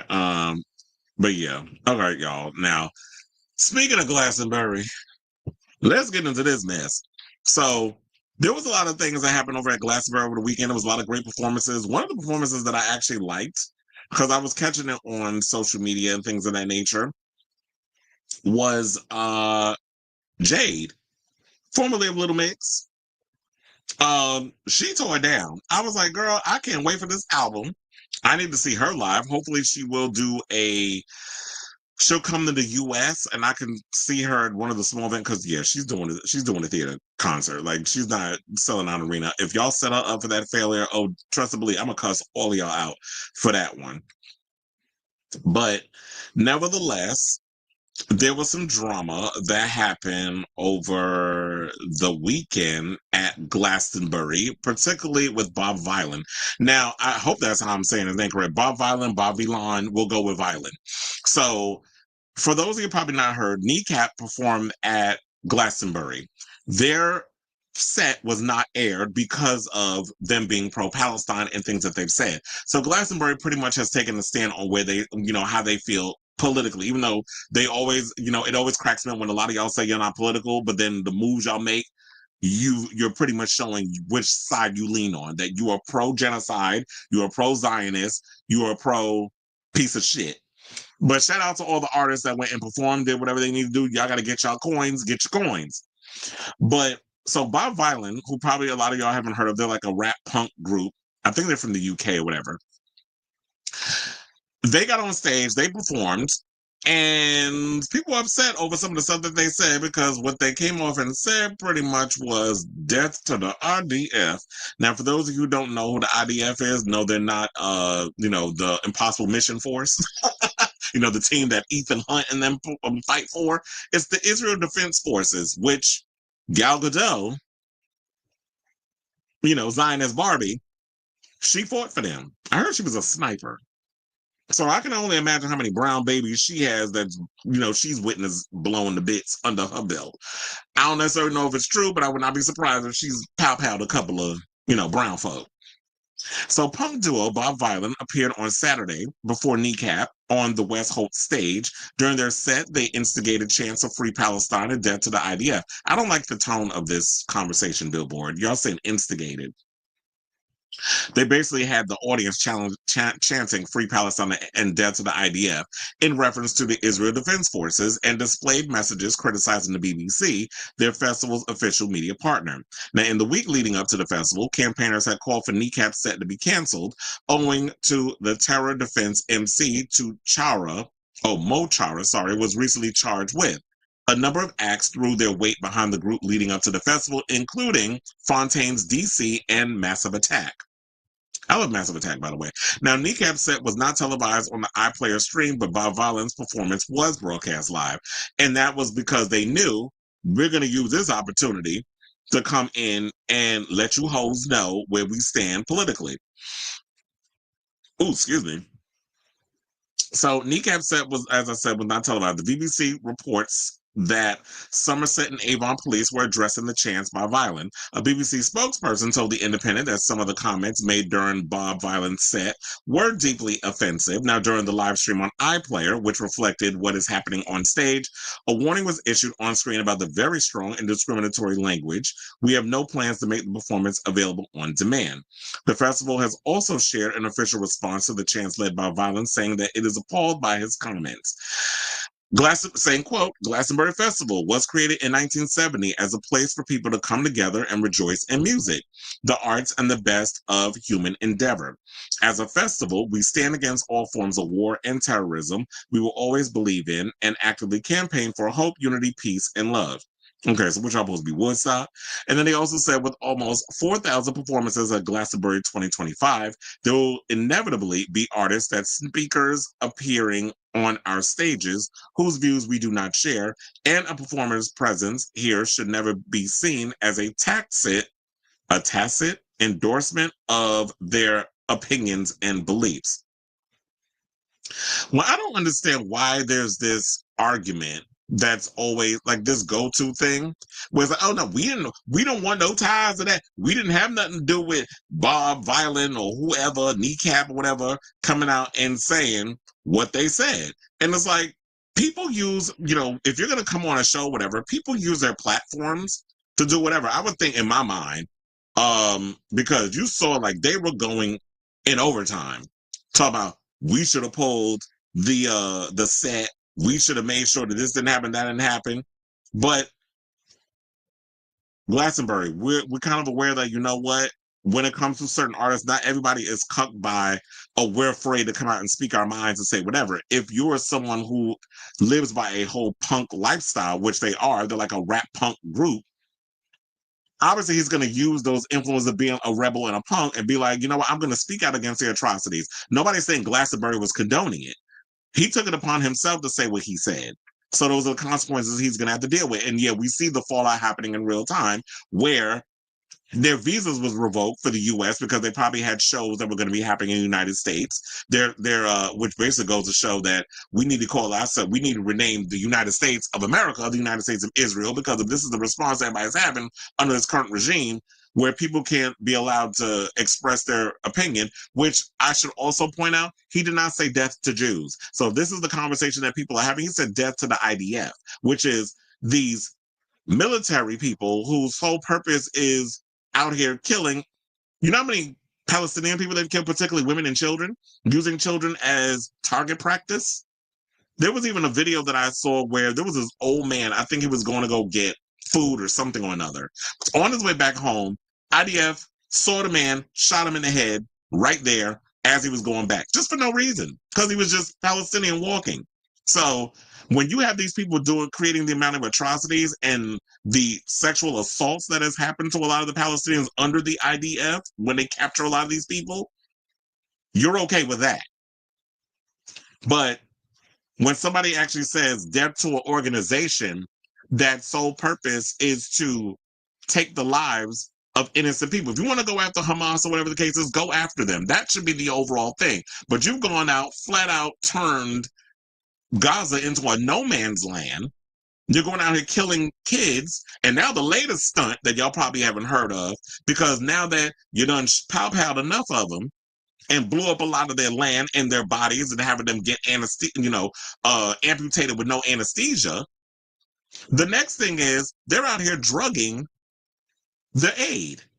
There was a recent photos and things that I saw where someone showed there was pills they pulled out of the flour they were given. So now the next thing is y'all want to get them doped up on drugs. This is the new thing that they're doing. So it's like it never ends with them. So if we're talking about death to a specific group, that is what we should be focusing on. Not the fact that y'all will try to flip this and say, oh, well, if you're against anything that people in Israel are doing, then you're anti-Semitic. Then you're okay with the death of this person. But it was like, well, where was that same energy when Palestinians were being killed? Y'all was real quiet with that. But when it comes to Israel and things of that nature, all of a sudden everybody want to pipe up with their fake ass outrage. including that ugly bastard Hakeem Jeffries. Don't even get me started on him. And the fact of him saying why he wouldn't endorse Zona. I don't know him. Bitch, you not Mariah Carey. All of a sudden, I don't know him. Well, we know you, APAC whore. You will sit and continue to suck the dick of APAC for some coins, but don't do what you need to do to help the Democratic Party because you glad you got a damn position. Now, to finish the rest of their BS post, they put, however, we are appalled by the statements made, blah, blah, blah, so on and so forth. Then they said West Streeting, the government health secretary, said that the BBC and Glastonbury have gotten questions to answer about how we saw such a spectacle on our screens. He told Sunday Morning that Trevor Phillips on Sky News, said the following, but I also think it's a pretty shameless publicity stunt, which I don't really want to give too much indulgence to for that reason. I don't know how you sit up here saying that thinking that's a publicity stunt, because I don't see nothing stunt queen-esque when you're talking about death to the IDF. Where there is a stunt, like a stunt is JoJo Siwa and the shit she doing. That's a publicity stunt. But when you on stage and you're actually calling out the atrocities of things that's really happening to people, that legacy media, particularly in the United States, I was going to say in the West, but the United States is not showing, because I've heard that if you go outside the United States, there is more news being shown regarding what's happening with Gaza, Palestine, the Palestinian people and all that stuff. They're just not doing it in the United States. So a lot of y'all being shielded from the information unless you are part of, if you watch a lot of independent media and you're not watching legacy media. You're not watching like the Fox News and the MSNBC and that bullshitters over there at CNN. Those, people talk about, oh yeah, I'm a political activist like Van Jones, half a faggot ass. Don't even get me started on his ass either. Cause here's another one. Y'all will sell out for a damn CNN check, really? Hope it pays well. But anyway, so they said during kneecap set, the trio led a "fuck Keir Starmer" chant. After the UK Prime Minister said it was not appropriate to be playing the festival amidst Mo Chara's ongoing terror case. So they and then in the article they do have the full report from the show, and then they said the festival concludes Sunday evening with a headline set from Olivia Rodrigo. Well, I heard turned it out because she brought out Morrissey. I'm like, damn, they bringing out every damn body. From one thing about Olivia Rodrigo, she always likes to bring out the legends and things. So as I said from the beginning, the whole backlash is because they refused to air Kneecap's live set, which basically shows that y'all are literally okay with Islamophobia and the genocide of Palestinians brought on by Netanyahu and the IDF. And when I was pointing this out, especially when I was telling y'all about them out here using Palestinian women and particularly children as target practice and raping the men and women, as well as most recently lacing the flour given the Palestinians with drugs. When I point all this out, apparently I'm a terrorist. I support terrorism. And this was somebody said to me today, and I cussed their ass out and blocked them. Because I was like, what you're not going to do is, because I am in public stuff, we're doing this show and things of that nature. And then my Facebook page is open for everybody, because when you're a public figure, you pretty much have all of that set up that way. I was like, okay, well, you trying to come for me? I'm going to cuss you out. I'm going to read you. Then I found out I was friends with this idiot. So I blocked them. Because what you're not going to do is report me and tell me I'm hate speech and all this other stuff. What you're not going to do is say fuck me and call me a terrorist and all this other stuff and not get read down to the floor. Because when you say that, bitch, I am scalping you until there's no skin left on the top of your goddamn head. So in addition to that, because we need to move on to the other part, which would be the fallout. So after he was, Bob Vylan did the whole death to the IDF chant during his Glastonbury set, UTA, which is his agency, dropped him. As I told y'all before, he was also, their visas got revoked to the United States, so they're not going to be able to perform here. And so, yeah, they said death. Not only did they say death to the IDF, but they also complained about working for a effing Zionist. So I guess what they said that was, oh, you got a problem working for Zionists, then we're not going to rep you anymore. So there's that. And then he also platformed the controversial slogan, "From the river to the sea, Palestine must be." Why is that controversial? Because they said from the river, because it's from Deadline, so we already know where y'all lean to. From the river to the sea, Palestine must be, will be free. during the West Holt stage set streamed live on the BBC. Well, that all rhymes. Now, UTA insiders are thought to have shared the sentiments of Glastonbury organizers, who said that Vylan overstepped their mark with his comments on stage. UTA declined to comment, but the band's page has been scrubbed from the agency's website. So, to wrap this up, Bob Vylan has spoken out and posted a statement on his Instagram, which I think also, if I'm not mistaken, because I don't think y'all saw this too. Hold on, let me pull that up because I want y'all to see the video of what what started it all. Because I was like, yeah, that was the plan that I was going to show y'all that. So hold on a second while I pull this video up, and we will come back and talk. Please hold. Free, free, free, free, free, free. All right, but have you heard this one though? Death, death to the IDF, death, death to the IDF, death, death to the IDF, death, death to the IDF, death, death to the IDF. Hell yeah.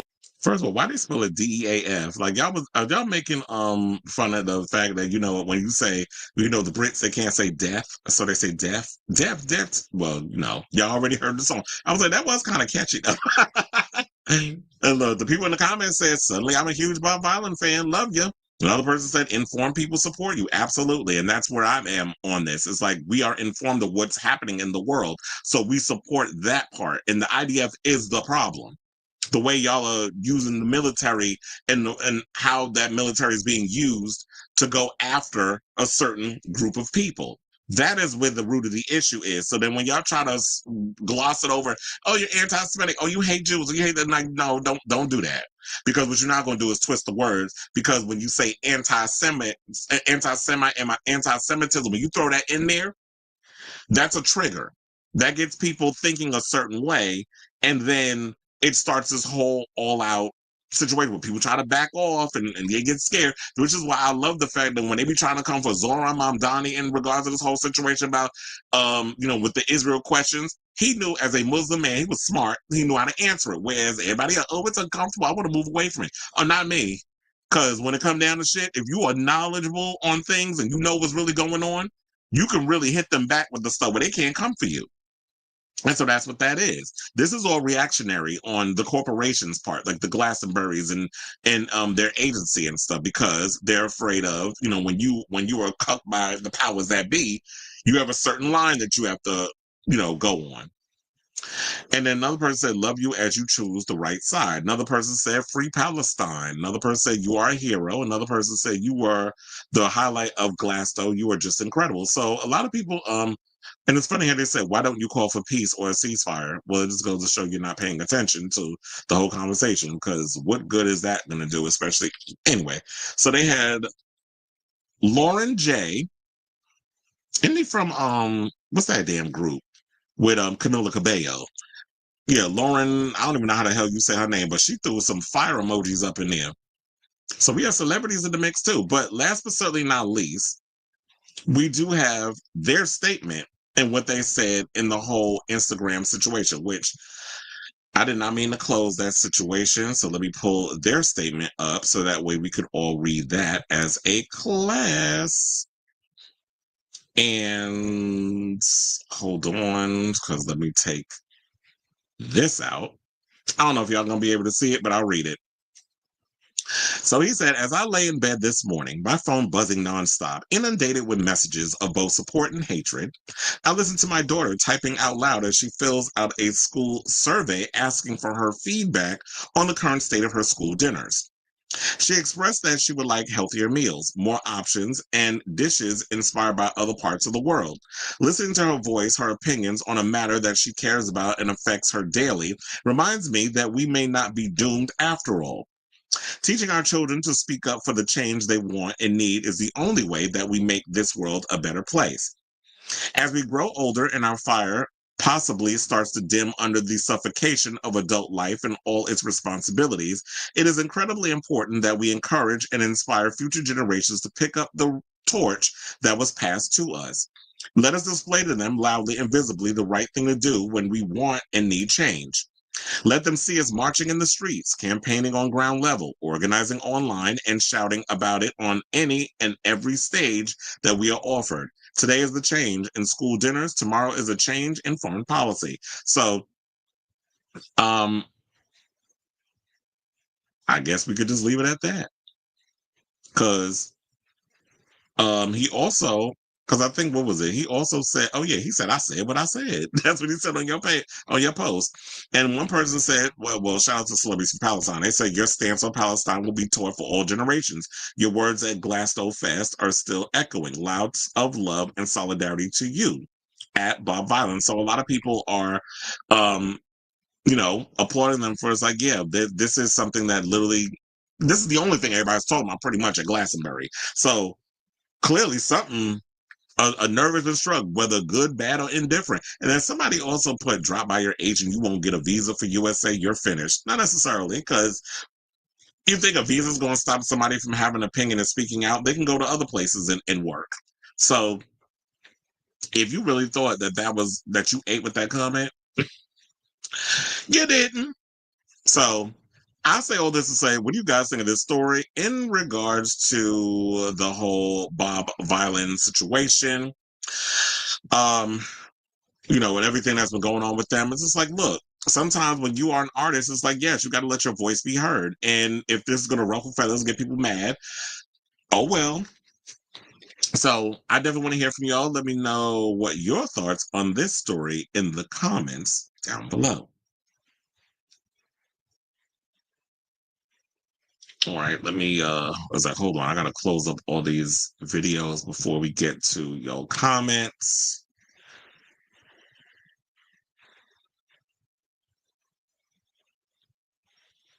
Like I said, Paramount Theaters or Terminal 5, the Van Buren in Phoenix. We talking about small theaters that we need to get Jay to perform at. He said Bob is from Ireland, so when they said UK isn't getting their country back, I think that also the UK. And kneecap is their brethren if they're from Ireland. Basically, Ireland wants to leave the UK. Well, let's not get into the whole colonization of the with the British and all that stuff. US tour was in the fall. I just subscribed to them on all streaming platforms, so it's backfiring. And it's once again how the millennials and Gen Z agree with the artists, while the boomers, don't even get me started on them old ass people, are like condemn, silence them, and jail them. And as long as I got breath in this body, y'all already know I'm gonna use this voice to speak out for. And I've always been that way. You could ask my parents. I've always been somebody that has, used my mouth to speak out against those who don't have a voice. I've always been that way. So you ain't gonna shut me the hell up. You said, okay, and that's always their damn excuse. Yep, IDF and ICE. They need to abolish their ass too. It's coming out that Trump hired MAGA fans to be protesters at Kamala's campaign to ruin the run for White House. That's why. And you know what? With these centrist Democrats, they need to learn how to fight like a Zoran. That's why they gagging, because this 33-year-old Democratic socialist is showing them how to run a real campaign.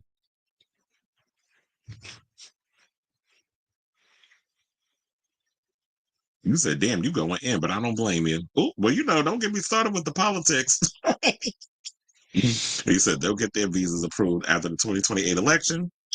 These people are done. Well, they don't never look at the bigger picture. They only see what's in front of them. But y'all never looked at, how the world may be a year from now, 2 years from now, 4 years from now, 10 years from now. People just jump on what's in front of them because they go by the moment. Not me. I'm very logical in how I think. I don't ever usually bring emotion in it, as they should be. And that's what's gagging them, especially with the huge turnout for, getting Zoran, on the ballot as a Democratic nominee for mayor. They still shook it over that. All right, so now let's lighten up the mood. Oh, I'm going to have to cut up that Glastonbury video. Watch that shit go viral. Let's get into Benson Boone, who, despite how y'all was feeling about him and his album, it looks like Mr. Benson, who body be bodying, by the way, he's got the #2 album in America. Morgan Wallen's #1, but there's no requirement for taste, I guess. So on June 30th, 2025, that's today, Benson Boone's sophomore album, American Heart, debuted at number 2 on the Billboard 200. Now, after conquering the charts with Beautiful Things, the most streamed song of 2024, the song's parent LP, Fireworks and Rollerblades, peaked at number 6 with 58,000 units earned. He surpasses his previous mark with his sophomore full-length studio album, American Heart, earning 61,000 album units in his first week, according to Luminate. The 10-song pop album includes the top 30 charting Sorry I'm Here for Someone Else and Mystical Magical, with the latter enjoying a viral moment thanks to its memorable mention of a mysterious moonbeam ice cream and a collaboration with Crumble Cookie Company. Which, speaking of Crumble Cookies, that makes a whole lot of sense that all of a sudden, did y'all see the little stunt that he pulled where it was like he was by the TMZ van? I'll tell you, TMZ, y'all don't even try to make us subtle anymore. Like y'all, like everything y'all do when y'all meet up with these celebrities and ask them the questions, the tone of how you ask the question, it all feels like a setup. Like, can y'all stop with the fake pretending like y'all just happen to run into a celebrity? Because there was this video that was on social media of Benson pulling up to this TMZ bus.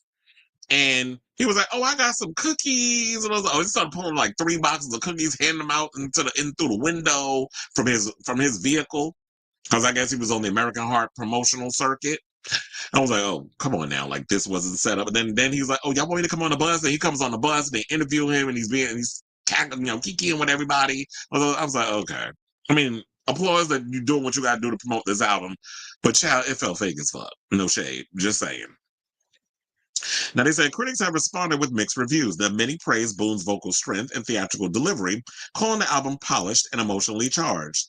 Others, however, describe the lyrics as generic and question the album's thematic depth, noting that while the production is slick, the storytelling feels surface level. Well, that goes without saying. Like, I would not be surprised that the music and everything is pretty good. And we all know that Benson can sing the house down boots. But the reality is, he's one of those surface level artists that was like, who are you as a musician? Who are you as an artist? Like, you can take from Bruce Springsteen and Freddie Mercury and Elton John. Like, you can take from besides, besides Bruce Springsteen, who's the only heterosexual that I mentioned, the others are homosexuals. So when you take it from, like I said, Freddie Mercury and Elton John and some of the other queer icon rock stars, and you incorporating that, and David Bowie, and you're incorporating their overall aesthetic, the way you sing and the way they're posturing and all that other stuff. It's like, when you take away all the bells and whistles, who are you as an artist? And to me, that's why even though, don't get me wrong, Benson Boone is a cutie, I would not turn him away if there was ever a moment that he was to sit on my face. However, if the music ain't giving me what I need, and if I can't feel who are you as an artist, I can't get into the music. Like, you being cute and having a nice body and the ass be on point when you in them onesies, that's not enough to get me on board with your music. Which is why I do find it interesting that we're gonna find out next week, like, how well will this album continue to stay on the charts, because we have Lizzo's mixtape coming out, which I mentioned earlier in the show. I love the mixtape, and I'm not a real big Lizzo fan. Like, I like some of her songs that she's released, but as a whole, I've always felt that Lizzo came across like she was a little too pretentious for my liking. But when I listened to this the mixtape, while I was working out at the gym, I love the record. I was like, bitch, I had to stop at one point because I was on the treadmill, because one of the songs had me gagging with her spitting bars and the production. I was like, I gotta pause this because I'm about to fall off this damn treadmill. Me being so into the song. But she got me on that record. And Lord, she released her new record, which I'm absolutely loving right now. So it's gonna only be a time to find out like how well it'll do in by next week. But also, I don't know if y'all know this, but this album was co-written in 17 days between Boone and his collaborator, Jack LaFrance. Now, to me, 17 days, less than a month, this is like a Tyler Perry movie. Like, this is what this is giving. It's like, when you're not taking the time to actually work on the music, like, don't get me wrong, if the inspiration is there, because you can't rush perfection, although there's no such thing as being perfect. But if you're an artist and the inspiration is there, like, yeah, let's get it going. Like, it's there. I need to lock all this down before it leaves me. So when you're creating, and I'm a creator and I'm an artist, I totally get that. But when you got this deadline of you have to make this record in less than a month, to me it's like, okay, so I'm laying down the vocals and everything, but it's like the lyrics is not. We'll get by on it. Nobody's really going to pay attention. Although there are people that really get into lyrics and wanting to really deep go. You know, there's people like I love a musical deep dive. Depending if you're a good enough artist, I will go down a rabbit hole with you to kind of understand like what was the inspiration behind you making this song and all the creative aspects. Like I'm pretty much a music nerd when it comes to that. But like I said, if you're not going to give me what I need in regards to that, and then you're rushing your record, it's like, oh, we have to capitalize on beautiful things because this is the one song everybody wants to hear, and we have to capitalize on the moment. So we need to get in the studio and lock the situation down and put out a record in 17 days. That kind of makes me feel a little weird. But apparently enough people liked it where it did well enough, and it's, you know, coming in number 2. Now, the person that went to number 1, Morgan Wallen, whose I'm the Problem, moved 177,000 units. It also continues as the top streaming album of the week with 220 million streams. So, all the bigots and racists out here living for Morgan Wallen's tight-ass music. Now, also in the top 10 of the latest Billboard 200, an album that I think that everybody should be listening to and is absolutely, like, I'm loving it right now. Karol G's record, which is her third top 10 charting album. Tropico Quieta, I think is how you say the name of the album. Don't kill me on my Espanol.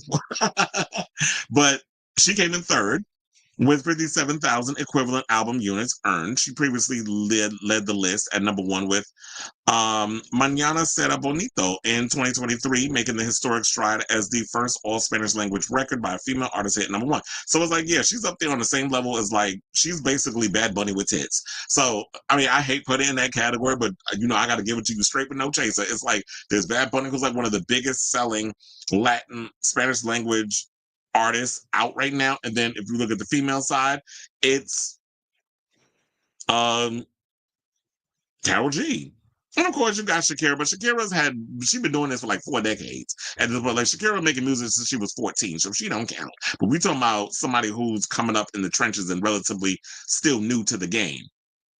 Now, the Colombian singer told Variety other genres spanning Tropical Quieta. She said, not everyone will enjoy this album the same. There's a lot going on, and these sounds and styles mean different things to different people. But I couldn't be proud of how it came together, because I think she's kind of taking the same approach that Bad Bunny took with his recent album, which is like, it's the deep roots of Puerto Rico and a lot of those sounds. She's doing the same thing where she's like, it's not only the sounds of Colombia, but so many different genres that she's mixing in that. So I think they're pretty much on the same page of paying homage to the roots of Latin music.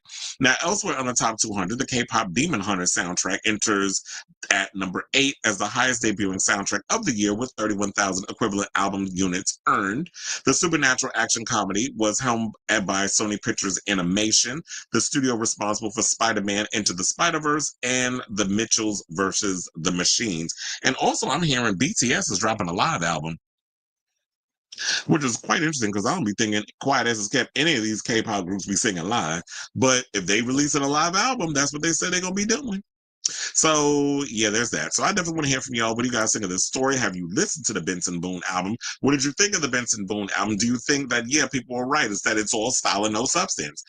Pretty much is what I'm cutting to the chase. Is that great vocals, the production is slick and on point, but as far as like the lyrics for the album, about as deep as a pond. So I definitely want to hear from y'all.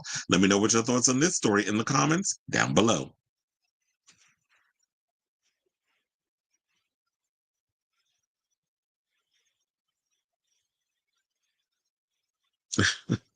Hold on, let me go up. Oh, you said Bob got abs. Okay, I'll say it. Is that Shut up. That is not Jesus. Can you imagine? You said this album was written in 17 days, and unfortunately, it sounds like it. So I gather you listened to it. You weren't impressed. You said, I saw that workers at Crumble were quitting their job because that cookie was too stressful to make. I might try Crumble for the first time this week. I wonder where there's you want to know something? I never really looked at that store, but I'm wondering when I walk in Chelsea, over on 23rd Street, but going towards 24th, there was this cookie spot on the corner that I be seeing. There be a long ass line. It's like this little hole in the wall, but there always is a line to get a cookie. Even when it's cold outside, people, it'd be a damn line for the cookie. And I'm like, is that Crumble? I think my cousin actually worked at Crumble once upon a time. I don't remember. I think I have tasted their cookies. The cookies is pretty good, but not enough to be like standing outside trying to get one. You said it's 10 years of Apple Music. Happy birthday to Apple Music. I'm tired of this pop music for Republicans. Okay? That's what it is. This is like music's gotten too conservative and too boring. That's what I feel like we in right now. But I always feel like this is the time for, when people start to get a little too conservative, that's like when the best music comes out, that people go and fight against, the establishment. Or as a wise woman by the name of Sinead O'Connor once said, fight the real enemy, before she tore up the Pope's picture. Yeah, that did the Candles Owens. That did have me cackling. Absolutely, it was a Rush album. I feel like it was to capitalize off of the success, because it was like, how many times and how many ways you're gonna sing beautiful things. I told y'all to tell you about when I was working the Jingle Ball and Benson performed, and I heard one of them, because who was it that said that he makes music for moms? But there was a mom who was there with her teenage daughters, and she was like, "Oh, I don't care. I just sing my song." So they don't care about all the other stuff he's saying. They just want to hear that dumbass song. I'm tired of hearing that song, Quiet as It's Kept. Can y'all just, like, I would say put that to bed, but you gotta sing that for the rest of his life, because that's his big hit. And you gotta sing it in that register too. So you better hope that you don't mess up your vocals. Cause I always tell you, when you young and you can hit them notes at that age, you gotta remember that when you get to be a certain age, as you get older, your vocals change and you can't hit them notes like you used to. Ask Mariah. I need Taylor Swift to come back to end this trial. Yeah, because the girls is not really releasing nothing. But then, like I said, Lorde got a good album out. Karol G got a good album come out. Lizzo just put out a good EP. So some of the girls is releasing stuff. But yeah, I would have to say, so far 2025, y'all not giving me what I need. I'm gonna have a hard time, I feel like, putting together my best albums of 2025. So far, I'm not impressed. Benson to me will never be a man pop. You say a man pop boy or main pop boy? He has potential, but I fear him starting off on the wrong foot with people is going to, what you talking about? Like when people's coming at him feeling like he's not, like he's fake, or, all the discourse that people have been saying about him. Cookies, cakes, crumble is addictive. Just a warning. It's not a cookie. Oh, okay. But I think they made cookies on it. From when crumble, I think they made cookies specifically for that, the promotion. Meanwhile, Harry Styles was caught making out with a woman in a pub. I guess he has a thing with light-skinned women. I mean, he is white, so why wouldn't he? Absolutely. Rage Against the Machine. That's what we need. We need Zach De La Rocha and that band to make a comeback. Like gays didn't take advantage of Pride Month for music. No, they didn't. And I didn't understand that either. And I was like, it's Pride Month. This would be the time you release the music. Like Kevin Aviance, somebody, he released his music in the fall. I'm like, girl, release Hippopotamus this month. Why are you releasing it in some damn I think he said October, November. I'm like, why are you waiting so late? Like, this is the time where y'all make majority of y'all money anyway. I hate you, because literally when I was talking about Benson, I was thinking that when I was talking about where y'all be wanting y'all vocals to go where you wanted to go when they don't go there. That's what I was thinking about, Alicia. Because, Miss Mama's voice, sometimes it be a choice. And it don't be a good one either. I figured you would, when you was talking about light skin, as in like light skinned black girls. Well, maybe Harry need to get back in the studio, but he feel like, I got a Grammy. I can take my sweet ass time with this next record. All right, y'all. So now let's get into some Buffy the Vampire Slayer news. Because if y'all are expecting, we already heard the news about Buffy the Vampire Slayer's reboot making a comeback. If you're expecting, because everybody's been speculating who they want to come back. We need Allison Hannigan. Maybe we can get Charisma Carpenter to reprise her role as Cordelia, even though, her character was killed off in Angel. But this is the supernatural. So people who are dead don't always stay dead. But if you're expecting to see our girl Faith come back, Miss Mamas is done with acting. She has a new career, and she wants y'all to know that she has now found a new career in working in the mental health department. So Eliza Dushku graduated with her master's degree in clinical mental health counseling from Lesley University in Cambridge, Massachusetts on Friday, June 6th. And I find it weird that this story started making news over the weekend and she had gotten her degree earlier this month. Now, Dushku is 44, shared a video of herself walking across the stage to collect her diploma on Instagram. She also shared photos of herself in her cap and gown alongside her husband, Peter Palangian, and classmates, as well as another video of her two sons running up to congratulate her. First of all, sidebar, where the hell have I been that I didn't even know Eliza was not only married, but she got a whole husband, but she got two kids. I'm like, when did you push them babies out? But hold on, let me pull up the graduation video so y'all can actually see her receive her degree. Her bachelor's. You is kind, you is smart. I can't expand it anymore, so it was like really small. You see her getting her diploma, and she's gonna get all excited. She's gonna pump and raise that fist. I got my degree! You. So she said, Masters of Arts in Clinical Mental Health, Counseling, Lesley University. Graduating my master's degree feels more like an achievement. It feels like a deep calling realized, true growth and energy and passion manifested. After nearly a decade of inner work and building a new life, I'm so grateful for this moment in time. To my highest self for taking this wild leap away from everything I knew and making it happen. To my boys, plus a red heart for the little sacrifices made and love you gave each day to honor and support this dream. And to my family, friends, new and old, my colleagues, classmates, professors, teachers, and community, I give thanks for rooting me on, encouraging me day in and day out, and affording me the grace, strength, and space to step fully into these past years of clinical training. Today, I stand grounded and ready to support others on their journey of becoming through self-discovery, healing, and transformation.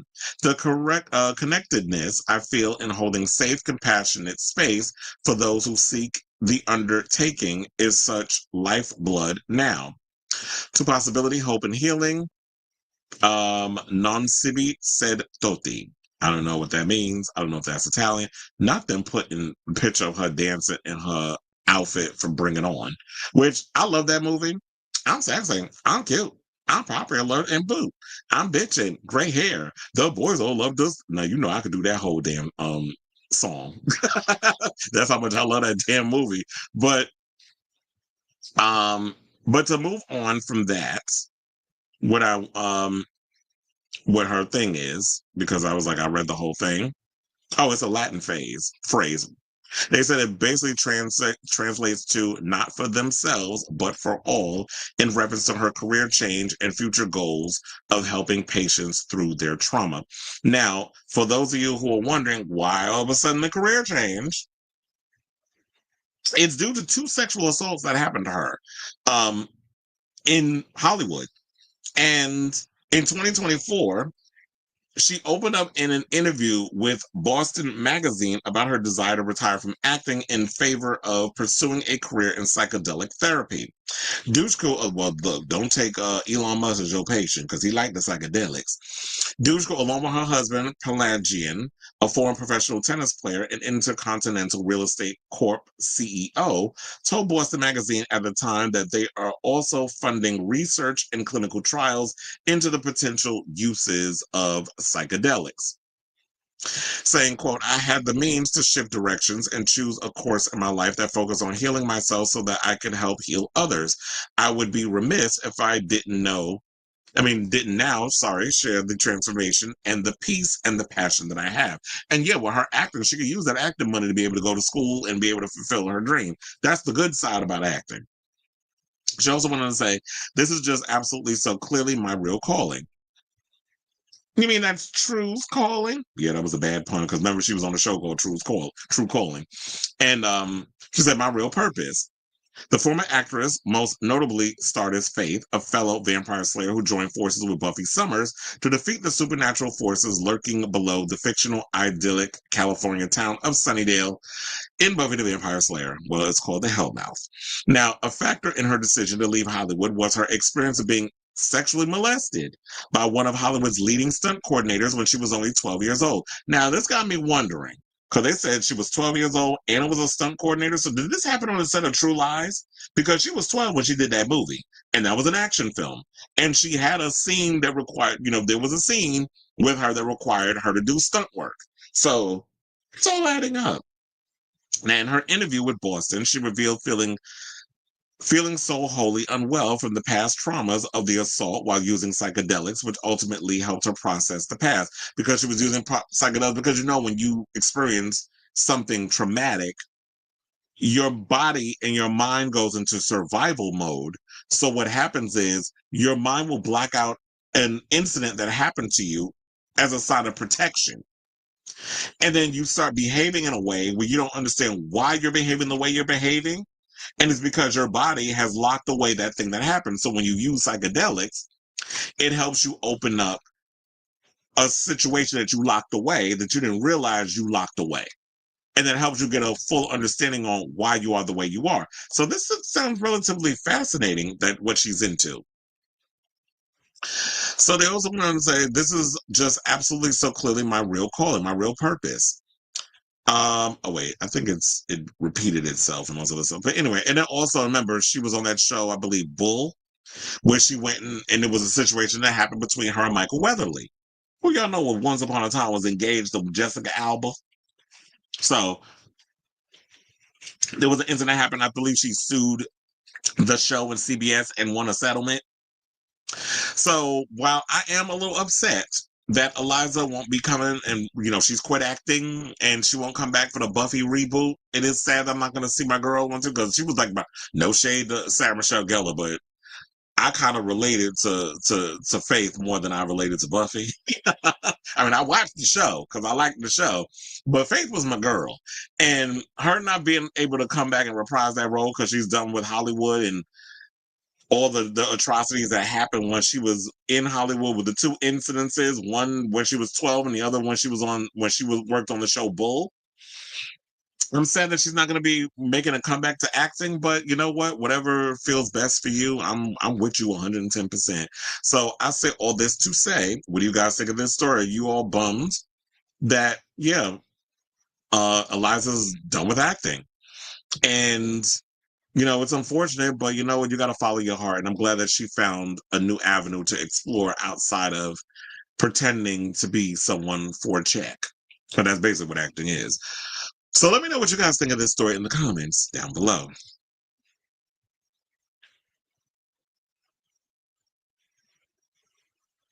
Psychedelics. Maybe there's some psychedelics that can help you block his ass out. Not lemon Lysol. Oh, this is what we calling Don Lemon Pepper Wings. I know you hate calling them that because you're like, I like lemon pepper wings, as do I. But he always goes live at 5. Like this some damn eyewitness news. But I'm like, is he live with another Zionist or another, whoever? I'm like, child, first of all, you giving Eric Adams a damn platform. First of all, I can't give any respect to anybody that get that clown a damn platform. Mm-hmm. Oh yeah, I loved her in Buffy. I watched Wrong Turn the other day. No, not even the other day. I watched it maybe I think a month ago. I did a whole rewatch of that. I think it's on Amazon Prime if y'all have it. I think it's also on HBO Max. Because I was scrolling. You know what? Also, I watched the other day, and I got to get back into it. It's such a guilty pleasure, but that movie is so bad. The old Supergirl from the 80s. I totally forgot Faye Dunaway was in that movie. That movie is terrible, but I was highly entertained by the overall campiness of it. And Mia Farrow's in it too. I'm like, y'all really taking the acting. Y'all acting like this some damn Shakespeare the way y'all reciting the acting up in here, or the dialogue. He said the scenes with Faith and Dark Willow beating the shit out of Buffy were my favorite. Mm-hmm. Oh, because I said the psychedelics. 303 is back. Half of their music aged badly. Child, who actually remember 303? Yeah, that music was bad. Wasn't they under that whole Cherry Tree era? With like Frank Music and Natalia Kills and who was the other one that did that like a G6 song? Their music didn't age well either. The original Masters of the Universe is available to stream for free on YouTube. I actually own it, so I don't have to worry about that. And also, Masters of the Universe, I think it's on one of the streaming services too. I think that might be on Prime Video or HBO Max, because I was scrolling yesterday and I saw it's on one of the streaming services. Don't quote me, but it's on one of the streaming services. When it comes to which one, I told you I have so many I can't even keep track of. And do you ever have that feeling like when you're in the mood to watch something and you be wanting to go in there and watch it and it's not available on any of the streaming services, then I gotta go and end up renting it or buying it? I'm like, damn. Why would I want to watch something it's not available? That's the one thing I hate about streaming services.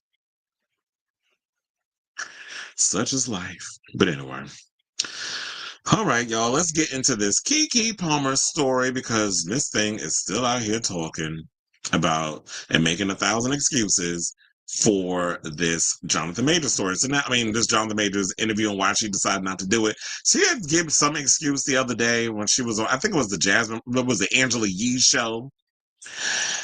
I kind of was like, whatever. I don't even remember what she said, but it was some tight ass excuse. But now she decided to make another excuse when she was on The Breakfast Club with Charlamagne and them.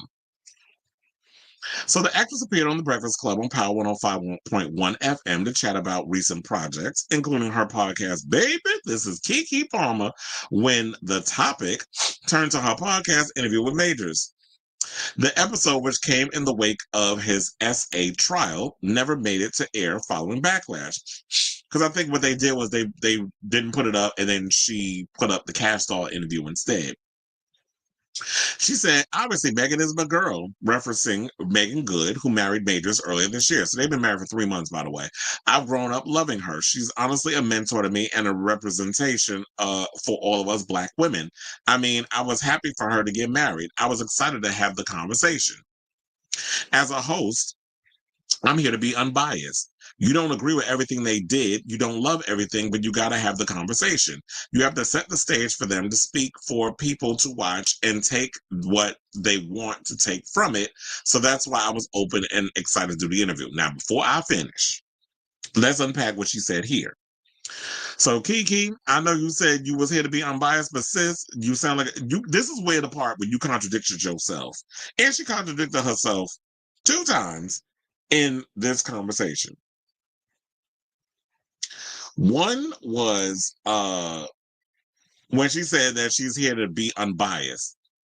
If you said that Megan Good is your girl and you grew up liking her and she's like a mentor to you and all this other stuff, and you have her husband come on to debunk all the things that get y'all on his good side, especially with all the stuff that came out about him, you are biased, because this is a friend of yours husband who probably hit you up, was like, can you get him to come on your show so that way y'all can have this conversation, because we're trying to rehabilitate his image. I don't know if that was the conversation, but that's what it's giving based off of my assessment. If that's the direction you're taking, sis, you've chosen a side. Now, on the other side of it, if I'm going to have you on the show, it's like, okay, I'll have him on, but I got to ask those hard-hitting questions, because these are the questions that people are going to want to know, especially if we're going to have a conversation about being in relationships with people, it getting to a point of it can get verbally abusive, may teeter on the physical, accountability for our actions. Did you take account? Like, if we're going to have that conversation, I got to go in and let have. Like, I got to play devil's advocate, because if it looks like I'm doing a softball interview, which quiet as it's kept, a lot of you podcasters tend to do that. And I understand, like, y'all be worried about, oh, they might not want to come on my show anymore. Okay, and like the one thing I've noticed about this show, I don't need a celebrity to come on here. I can still entertain you. I gotta watch. I can still entertain y'all with, just my opinion, throw in some jokes or whatever the case is, because I have the gift of gab. She also referred to herself as a journalist, but sis, you are not a journalist. And that was another thing that this is the going back to the Tyler the Creator thing. Just because y'all got a mic and a mouth and a microphone, sis, if you did not have an actual journalist degree, if you didn't spend years in college to get that bachelor's in journalism, you are not a journalist. Just like I'm not a journalist. I'm a commentator. Now, I can, be watching people over the years where it comes to, like, me watching journalists, and knowing that I have to present y'all with the facts and things of that nature and give my opinion based off of the facts that are at hand, that's my responsibility as a commentator. But if you didn't get a degree in journalism, do not call yourself a journalist. And that's going not just for you, that's for anybody. So if that's not something that you excel in, if that's not something you went to college for, you're not a journalist. So that's what I just want to say on that. Now, she also said, but they said ultimately, the team pulled the episode based off the reaction. This is what Palmer said. People felt it was insensitive.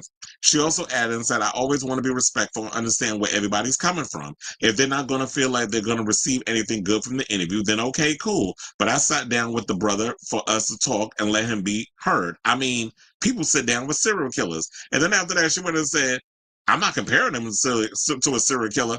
But you did, Blanche. You did compare him to a serial killer, is what I would follow that up with. So you can't be like, well, people sit down with serial killers all the time. That don't mean I'm calling him that, but you just said it. So that was the other contradiction. So it's like, comparing him, I'm like, well, damn, how bad was this interview? But like I said, at the end of the day, if you felt that that you was doing some good, meaning that the people weren't going to receive anything good from the interview, how would we know if we didn't watch it? That's why I was like, as a podcast or whatever, if I'm going to do an interview with somebody and it's controversial, I'm going to leave it up to y'all. That's why one thing I will give a lot of these Joe Rogans or whatever the case is, say what you want to say about how their approach is on certain things. The one thing I will give them, they stand 10 toes down on who they interview. They give opportunities to whoever to come on their show. They do the interview. They put it out there and they allow you to, they let the chips fall where they may. But then when you have other people, y'all be so worried about what other people think and how people are going to react. There's, I'm the people's reaction. I don't give a fuck about the people's reaction. No shade. But you either going to watch it or don't watch it. But I'm going to leave it up to y'all to decide. And the people going to feel away. If you don't know my heart from watching the show, then you was never a fan of mine to begin with, because you know how I roll on this show. I tell y'all straight up. It's like, if I'm going to interview somebody, like, I want to give them the opportunity to express themselves, but I'm also going to play devil's advocate. Like, you're not going to come on here and thinking you're going to get a softball interview and I'm going to kiss your ass. Because I don't have nothing to lose in this situation. I'm not trying to be your friend. That's why in so many ways, I am so glad, like, I follow the Wendy Williams philosophy, which is I come in, I do the job. When the show is done, I put that where? Back there. I don't care about, like, I don't sit and indulge myself and bathe and bask in celebrity news and gossip all day. This is something that I'm passionate about. I get a good coin out of it. And I leave it there. This is not something where it's like, oh my God, I'm so afraid I'm going to run into these people. What they're going to do? Whip my ass? I'd like to see you try. So I don't have time to sit up here and cuck the people and kiss y'all behind to get along with you. I got enough friends. I don't need celebrity friends. Especially when a lot of these people out here be fake, phony, and flaky as hell. So now she also, so yeah, after the whole serial killer thing, she said, I felt as, this is the part where I had to cackle. She said, I felt as a journalist, which I already went on my little rant. We don't need to do it again. You're not a journalist, niece. I'm supposed to talk and let the public decide how they want to feel. But that didn't get a chance to happen. I wish them all the best. I really want to say that because I don't judge nobody, because I don't want to be judged. So at the end of the day, I'm happy for Megan. I'm happy for them. And then, of course, you know, people was throwing in the fact about her baby father and they little situation like, oh, girl, you've been abused you've been in certain abusive situations. So maybe you ain't see the signs that you a victim too. So yeah, you go on kind of. So I think that also played into the reason why people was going in on Keke, because she had pulled us into the group chat between her and her baby's father and the drama they had with that, and was putting out there that the man put paws on her and stuff while she had the child in the presence or in her arms or whatever the case is.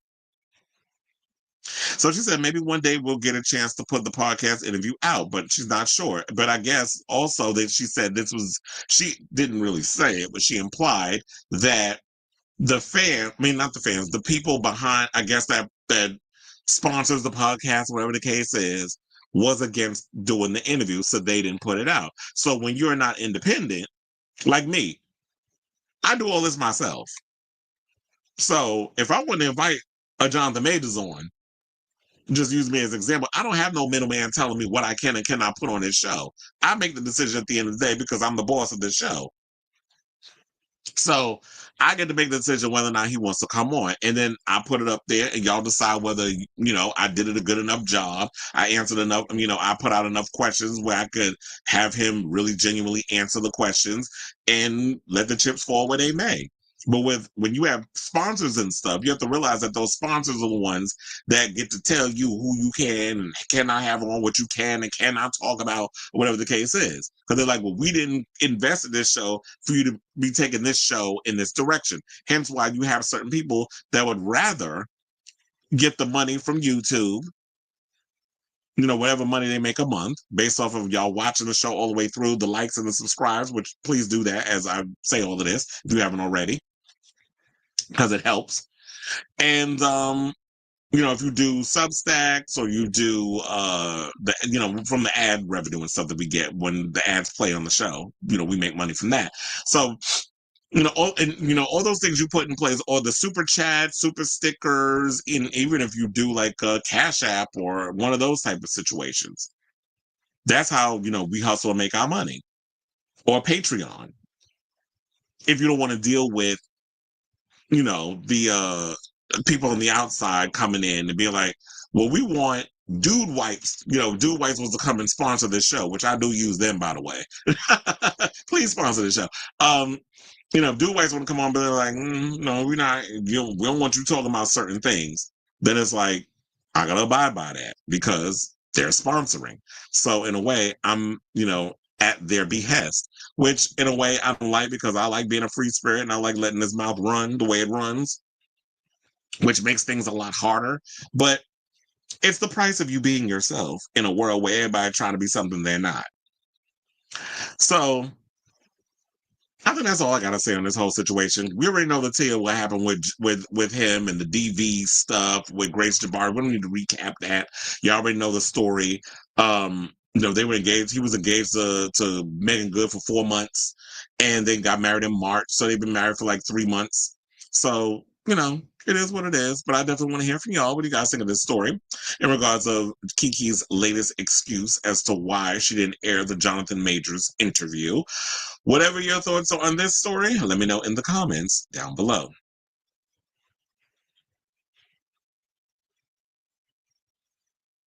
I sent you a photo of Swifty was glad to go to jail for 5 years because she or he refused to serve for the IDF.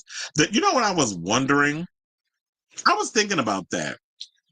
How does that work? I know the IDF is mandatory. Just like if you're in Korea, you got to join the military. That's automatic. Like, that's why you see all the boy banders, whatever, BTS, they had to serve. Now I think all of them, if not one, is still serving, but I think all of them are pretty much done with serving in the military. But I do wonder what's the repercussions for that. But you said they had to go to jail. But I'm like, what if you have the opportunity to be like, okay, now once I get to be a certain age, I save up enough money, I'm gonna move out of the country and go live somewhere else. And then when I'm too old, I can move back. Would they still be like, oh, well, now you're back in the country, you'll go to jail because you didn't serve and it was mandatory and you left? I do wonder how that whole situation works out. Because it's like, I don't want to sit up there and serve for something I don't believe in. I don't like that mandatory. Thank God in America we never had like the whole. Well, I know that we had the draft and stuff, but I'm glad we don't have like that mandatory military thing. Although I have heard that a certain president has been trying to entertain that. Good luck trying to get Gen Z to go to the military. They'll all probably be willing to go to jail. And shout out to Matt Cullen, because he did a video with this go-go dancer who also is in the military. He was spilling in Hawaii, and he was spilling all the tea about, he said the amount of dudes that hook up in the military. I'm like, bitch, damn, I missed out. Maybe I should have joined. I mean, I almost did. My crazy ass actually applied to be in the Marines when I was younger, but then I chickened out, so I purposely failed the math exam.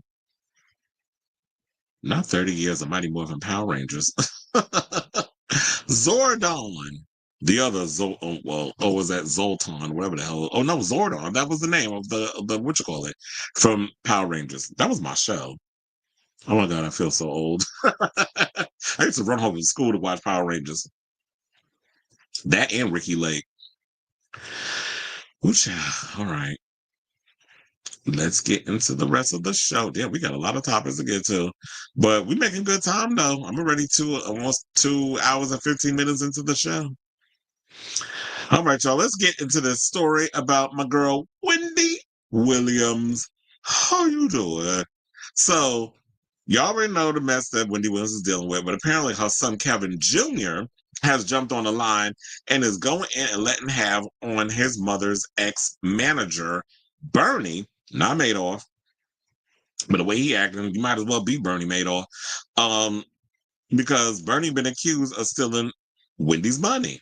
And Wendy even came out and said this. So shout out to Atlantic Black Star for this team, which says her former manager and ex-husband Kelvin Hunter has launched his own legal crusade to liberate the entertainer from the guardianship that was governing her daily life for the past 3 years. Which I already know Williams doesn't have it anyway, because she said, I don't know what the hell Kevin talking about. Like, this is not something that I agree with, that I'm knowledgeable of, like I said, like, she agreed with.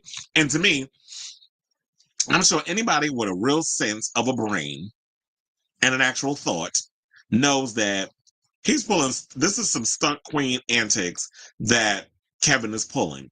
This is literally giving, you are jumping on this because if you get her free, then you can still get that little alimony money or whatever. Like, this is a grift for you. Like, you don't, like, I'm just thinking about all this stuff and looking at a lot of, like, when you think back on a lot of the things that you heard about Kelvin over the year, because he ain't Kevin, he's Kelvin Hunter. We forget, we got to call him that. It's always felt like you never really loved Wendy, that you saw opportunity and you took advantage of her. And with you also providing that sense of security for her, because, you know, Wendy's reputation, some of the stuff she was saying about a lot of these rappers, her being married to a man from Brownsville definitely secured her in a lot of ways and provided her a lot of protection. But Kevin was out here laying it low and spreading it wide with few women, most notably Sharina for like over 15 years, I believe. And Wendy knew about the cheatations situation. But then when she couldn't deny it no more and look the other way because she was self-medicating with the alcohol and all the other stuff, she couldn't deny it no more once Journey came into the world, aka the baby, the bastard, because that's what that child is. If you married to somebody else and you have a baby on your wife, you have a bastard child. I mean, we've all seen Grace Jones, Game of Thrones, right? We've all seen Game of Thrones, so we know how it works. Jon Snow was the bastard because the daddy was out there laying it low and spreading it wide with multiple women having kids like he was Zeus. And you know, well, I don't think in his camp he had a harem, but nevertheless, let's get into the story. So the daytime TV icon, who continues to navigate health challenges, including Graves' disease and alleged dementia and aphasia, while residing in a New York assisted living facility, has firmly rejected Hunter's intervention with characteristic directness. Now, according to legal documents obtained by Atlantic Black Star, Hunter filed a federal lawsuit on her behalf in New York, seeking $250 million in damages and demanding the immediate termination of Williams' court-appointed guardian, Sabrina Morrissey. Hunter himself is also listed as a party to the suit. Now, speaking of TMZ, Williams made her position unmistakably clear. She has absolutely nothing to do with her ex-husband's lawsuit, saying he's a money grubber. He's always been that way, she added. It's good to know that he's doing such evil things again. He won't win. And so she said, I had no idea. Oh, I forgot to read the other part. So she said, I had no idea, nor do I want him to be a part of my life like that. No. So for somebody who has dementia, would she actually remember all the stuff that man did to her? So, and to me, I absolutely 110% agree with her when she flat out says, it's like, yeah, Kevin always been a money grubber. Like, and she knew that for the majority of the situation. But I think to keep his ass happy, and clearly wasn't enough,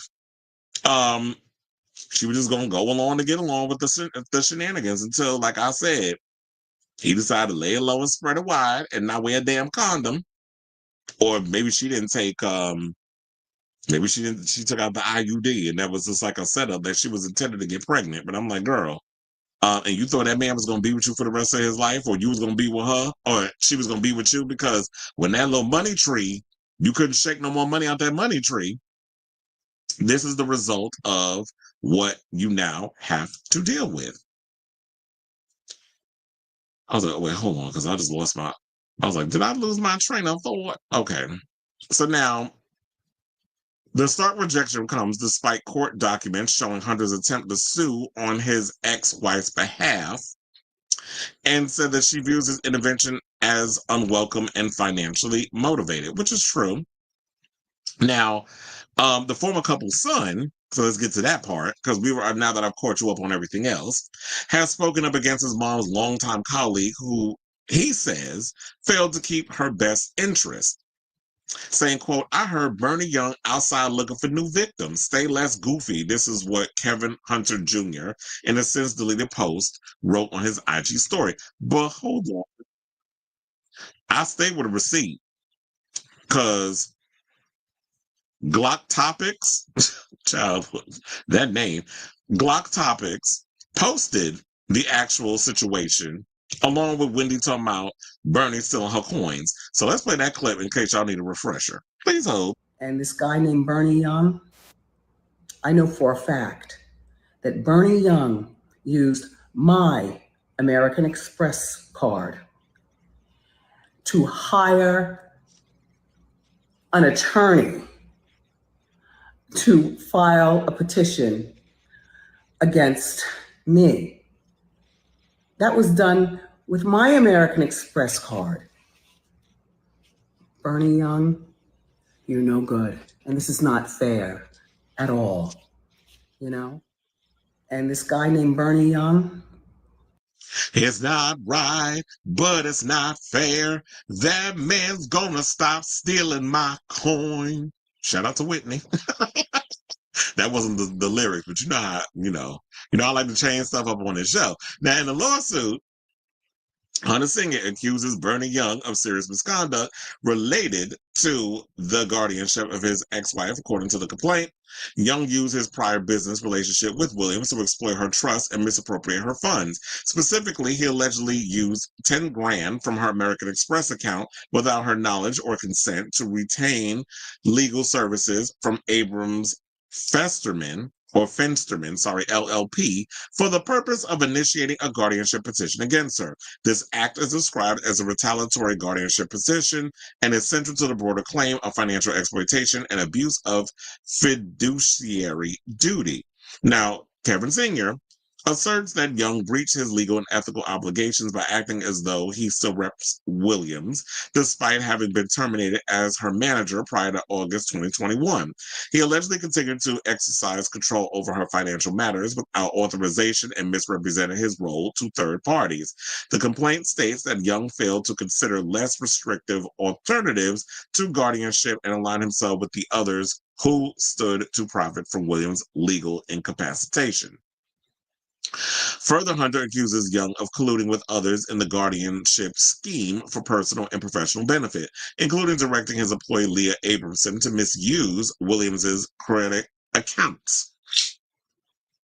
These actions, according to the suit, were not only unethical, but part of a deliberate effort to gain control over her estate and image by leveraging unauthorized access to her finances.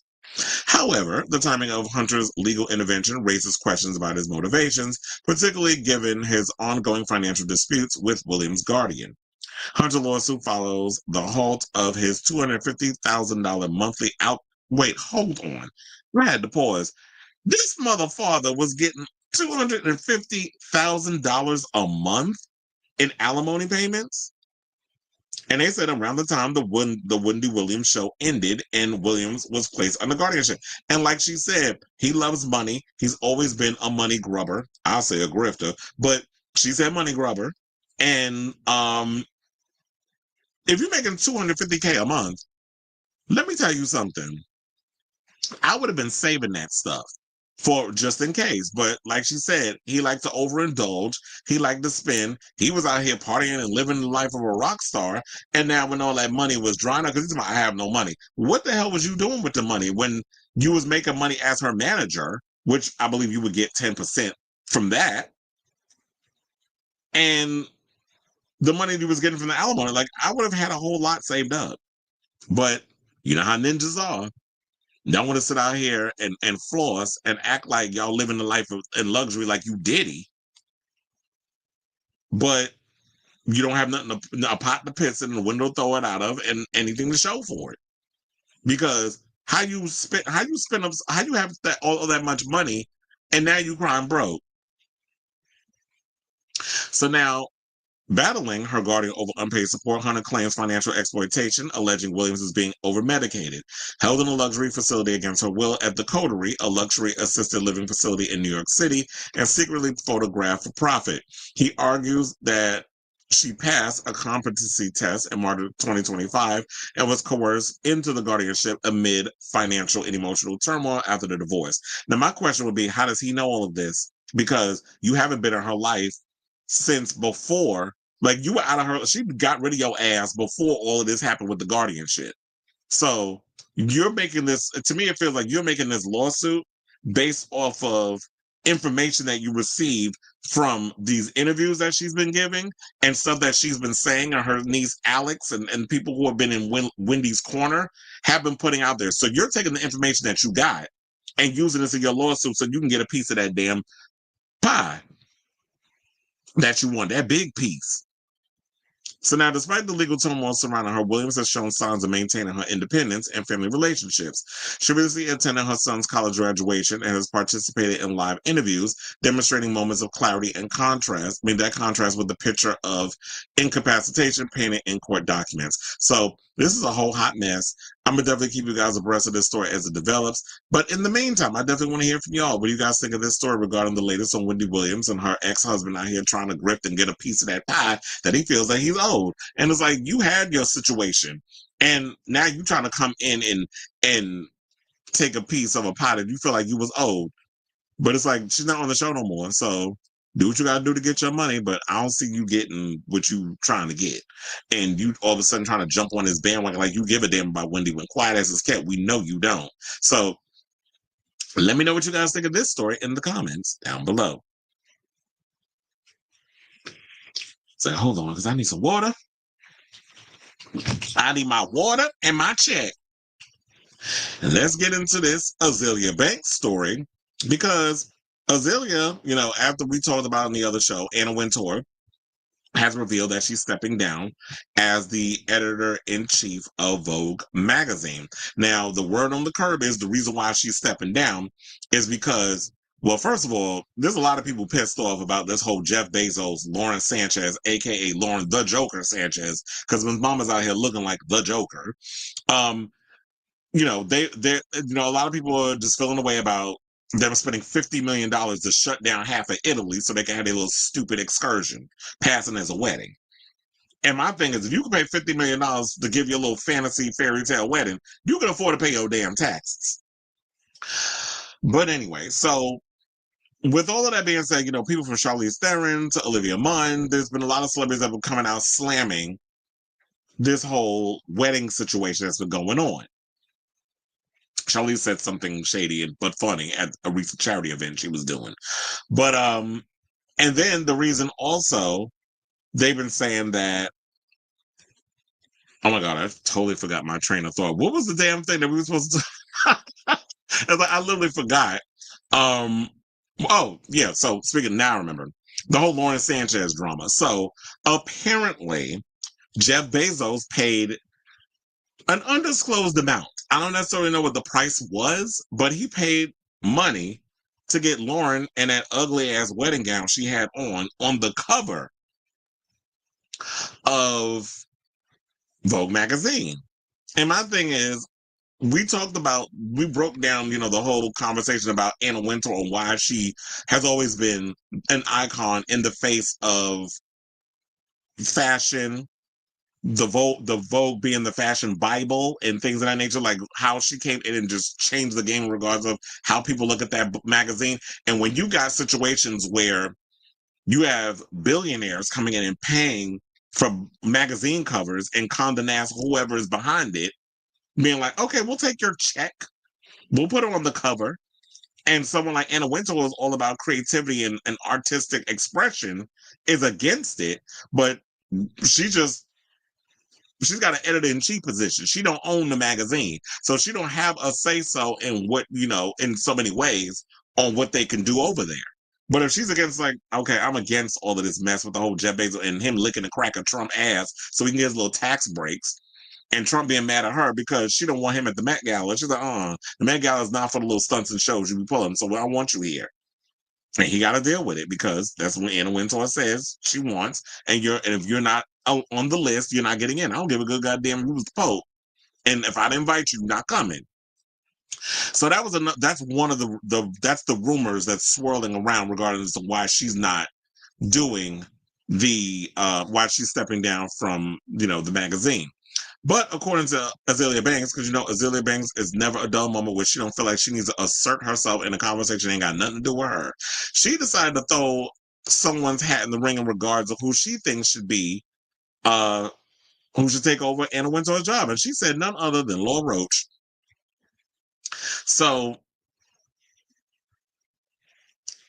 while honestly I would not be opposed to the idea, I don't know if Laura would want to do that or want to have that kind of headache because, he always talks about his frustrations with the fashion world and things of that nature. So he's like, okay, I'm stepping down as the fashion architect. Is not something I want to continue to do. I'll still style Zendaya. I'll still throw some clothes on Celine and a couple of other people he selectively does. But for the most part, I'm just over the BS of the fashion world. So I'm going to just stick with me doing, I was trying to think, what shows does he do? Well, I don't know if that OMG fashion show with Julia Fox is coming back. I don't know, because to be honest, I don't know many people that was talking about that show. So I don't know if he's coming back and doing that. But he was on OMG Fashion. He now does RuPaul's Drag Race because the people want it. So, including me. So now he's over there doing that. And then Project Runway, which is making its comeback. He's one of the judges on that show. So I went over to Pop Base. They posted who should replace Anna Wintour as Vogue's editor-in-chief. And Azealia Banks was like, she posted what she posted. But now I'm looking in the comments because now I feel like y'all trolling because I don't see the one with Azealia Banks popping up. But I did click open. Wait, hold on. Let me see if I could do it again.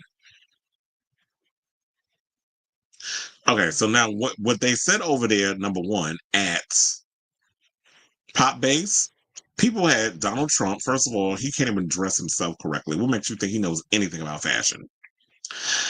Then another person picked Stanley Tucci, who is currently filming as we speak Devil Wears Prada 2. So the whole cast is coming back. And Kenneth Branagh is playing the husband of Miranda Priestly. In the movie, I said Miranda Priestly. Then they said Kim Kardashian. First of all, hell no. Because number one, Kim Kardashian, quiet as it's kept, I don't even think Anna Wintour even wanted Kim on the cover of Vogue. She did that as a favor of Kanye because Kanye was somebody who was very influential in the fashion world. And no shade also, even no more shade, but shade. We need to thank Kanye for even getting Kim the opportunity of slithering her way into the fashion world because people was not checking for her as that girl. Like he did with many of the other women post Kim. He's kind of used Kim as like, Kim was like to Kanye what Amanda Lepore is to David LaChapelle, if that makes sense. It was basically a muse. Now, here's one I thought that might be interesting. One person said Edward Enninful, who is definitely a prominent in the fashion world, but somebody also put Law. But I would like, no, we're not doing Miranda Priestly. She's not even a real person. But the people in the comments what Azealia said, Fat Rabbit Killer, not Fat Rabbit Killer in the comments, said, I don't disagree. Another person said, girl, shut up. Another person said, this ain't the Source magazine, boo. Now, you black saying that, now, talk about racist. Another person said, what about you? What does she know about fashion? But then it seemed like a lot of people, I was saying, no, girl, they don't agree. But some of the ones that I'm seeing are saying, like, yeah, they could see it. But to be honest, I don't see him, Law, doing it. So I say all this to say, what do you guys think? Do you think that, who do you think will be a good person to replace? I mean, we won't know until, I don't think it'll be any of those people, but we won't know until Anna Wintour basically makes her decision, or Vogue, or whoever's going to come out and make the decision. But I'm thinking Anna Wintour is going to be the one to make the announcement of who's going to succeed her, you know, in taking over the role or the job as editor-in-chief of Vogue. But I don't think it'll be Law. But if it is, I wouldn't be upset about it. But I prefer him as being a TV personality. He's way more entertaining there. And styling the people he styles, it allows him that sense of creative freedom. So I could definitely say I want to stick with that. But let me know what you guys think of this story in the comments down below.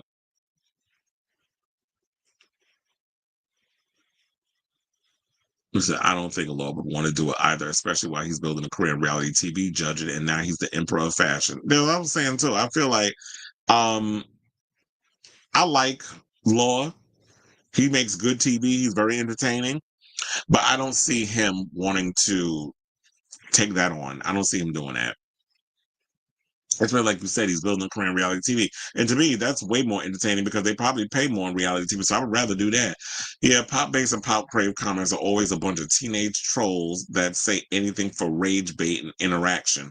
Trust me, I was once yeah, that's all. Like, I don't pay them no mind because I could go in and just be cussing people out, but I can't be doing that all the time. First of all, that's just, it weighs on your mind and like, it just sucks out your energy. Like, I ain't got time for the drama.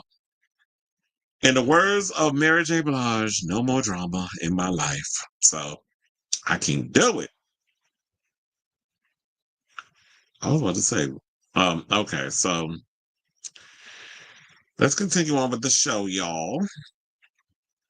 And let's get into this T.S. Madison story. So I don't even know why we still talking about the T.S. Madison versus NeNe Leakes drama, but this story actually came out yesterday, courtesy of TMZ. So I was like, we got to talk about it on the show. So let's get into it.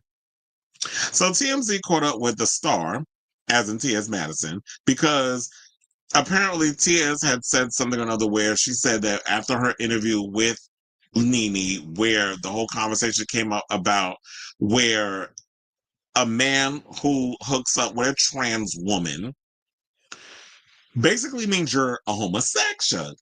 But she's saying that's not necessarily true. And to me, personally, I always feel like we have to allow men to explore their sexuality, what they're into, what they're not into. If you want to have a man-on-man experience, if you want to have a man-on-woman experience, which of course people are going to look at that as the norm because that's what society teaches you, that a man and a woman is what's considered normal. Now, if you want to have a same-sex situation, if you want to have yourself a situation where on the exterior, yeah, you're looking at a trans woman, she's beautiful and all that other stuff. She's beautiful, she's fabulous, she looks like Linda Evangelista. But when you take off the clothes, she's got a man's toolbox between me down there. Now, there are some men out there who enjoy the best of both worlds, where it's like, yeah, tits at the top and dick at the bottom. But of course, when you have these type of situations, people want to put a label on stuff because they feel in so many ways that if you put a label on it, that helps me easily identify who you are, what you're into, and that sort of thing. When it's just like some people just are who they are. Let's stop always trying to label things because sexuality, gender identity, it's nuanced. There's no black and white when it comes to that. It's shades of gray. So with her saying all of that and them getting into that conversation, she just felt like a man is gay. This is what I guess NeNe was implying if you get with a trans woman.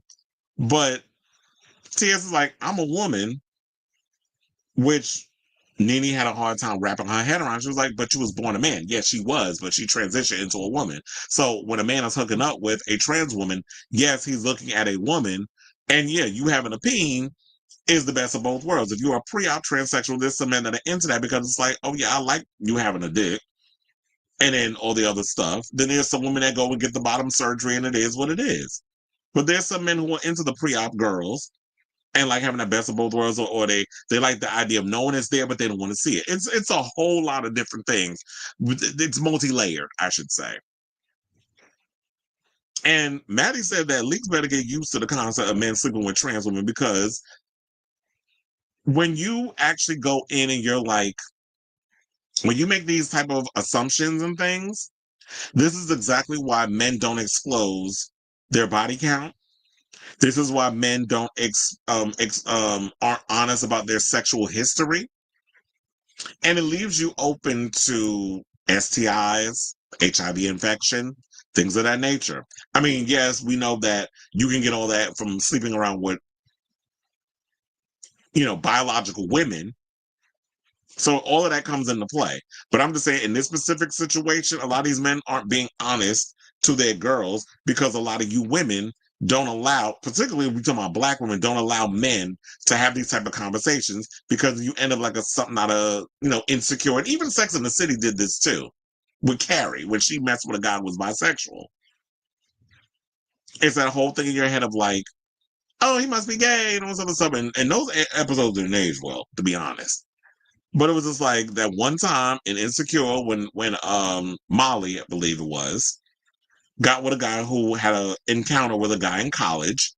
She couldn't wrap her head around it because he said it was just a one-time situation. And now you got this thing, oh, he bisexual, oh, he's this, he's that. It was like, I was experimenting. But then you thinking, oh, if I'm with this guy, he might try to want to go off and do it again. Because you're dealing with a lot of the preconceived tropes that you have been developing in your brain. You can't get past that. So it comes this point of trying to unpack or unlearn the things that you learned when you realize what you learned wasn't correct. So now you have to unlearn all those things, and it becomes hard on people. So she said there are real gaps in how we as a culture understand the difference between sex, gender, sexual orientation, and identity. And the truth is, a lot of people, including cis women, are still learning. That doesn't mean they're hateful. It means they're growing. It only becomes hateful when people say, but you're a man, or you're this and that and the other. So when you purposely misgender and you always try to throw in, but you'll always be a man. You'll never be like, first of all, that is rooted in transphobia. But it's sort of like, but we talk about the ones that are still trying to learn and unpack and are willing to unlearn the phobia or the tropes, the negative things that they've learned about trans people, be it in the media or whatever, because a lot of people don't encounter trans people. Me, I see it differently because, yes, I'm growing up in New York. When you go down to the piers and stuff, and many of the trans people that I've encountered, you're going to encounter different types of people. So you learn based off of the type of company you keep and understanding how to approach people in certain situations. When you're talking about gender identity, sexual orientation, and how it is nuanced and multi-layered, then you start to learn those. And I'm still learning in certain situations. Hence why I try to talk about transgenderism and all that other stuff on this show. So yeah, so then she went on to say that she thinks that that NeNe sees her as a man, but she decided to walk back her comments after the fact and said she doesn't want to create a world where cancel culture runs rampant and people get torn down for the honest effort to learn, or where T.S. Madison herself can exist in my truth without it being misunderstood. She also adds that NeNe asked questions and she gave answers, which is what growth looks like. She also ended her statement by saying, I stand 10 toes down in who I am, and I'm not offended by someone trying to understand me better.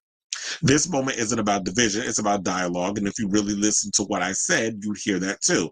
Now, they also wanted to point out, I said that the statement does not address why she said in the TMZ interview that she believes NeNe Leakes sees her as a man. So that is kind of confusing, because I feel like if you're going to make a bold accusation, especially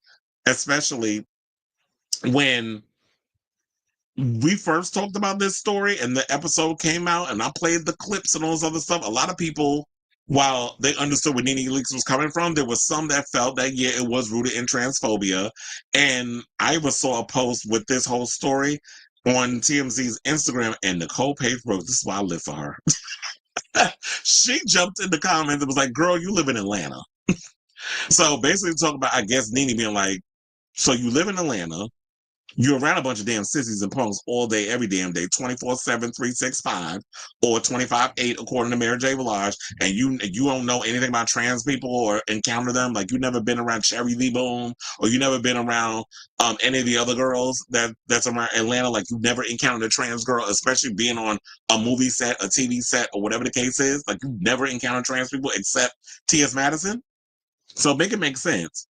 So it makes a whole lot of sense with what you're talking about. Like, if you're in the homosexual capital, which would be Atlanta, with all them sissies and punks that live out there, you had to have encountered trans people. So for you to try to act so damn brand new, or maybe you felt like, yeah, you've been around them, you've been in those spaces, but you've never had like that deep conversation like you had with T.S. Madison. But I do wish that she would have elaborated more and let us know in the interview why you would make such a statement to say like NeNe sees you as a man. Because I feel like if you feel at the end of the day that me having this conversation, but I look at her and I'm like, regardless of what I'm saying, I'm trying to make it make sense to you, that you still see me as, oh, I'm just nothing more than a man to you, which there's always going to be people that feel that way.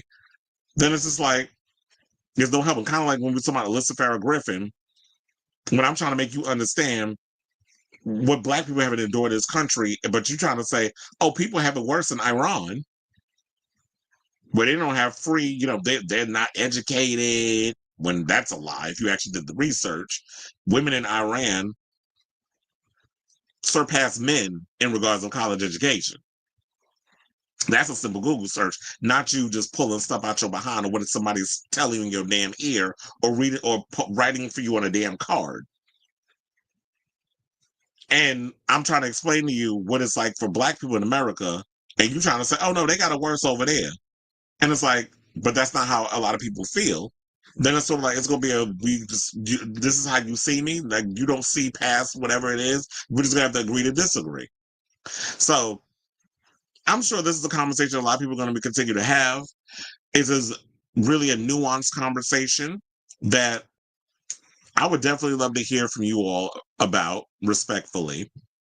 And because, we like to go deep on this show. It ain't always just about, pomp or circumstance and roast and gags and things. Like, I do like to talk about serious stuff on the show too and get to the bottom of like understanding sexuality, gender identity, all those things. So I definitely want to hear from y'all, good, bad, or indifferent. Just be respectful in this conversation, particularly this topic. So I definitely want to hear from y'all. What do you think about what T.S. Madison said? I do kind of wish that, like I said before, that she would have elaborating more on why you think that she sees you as a man instead of just putting that out there. Maybe she'll talk about it on the next episode of Fag Talk, since this is making this is circulating again. So I definitely want to hear from y'all. So let me know what your thoughts are on this story in the comments down below. You said also the Swiftie IDF thing happened before October 7th in 2019. I think the IDF has always I said, yeah, it's just now, I think because of what's going on, that a lot more people the conversation is being had in regards to the situation.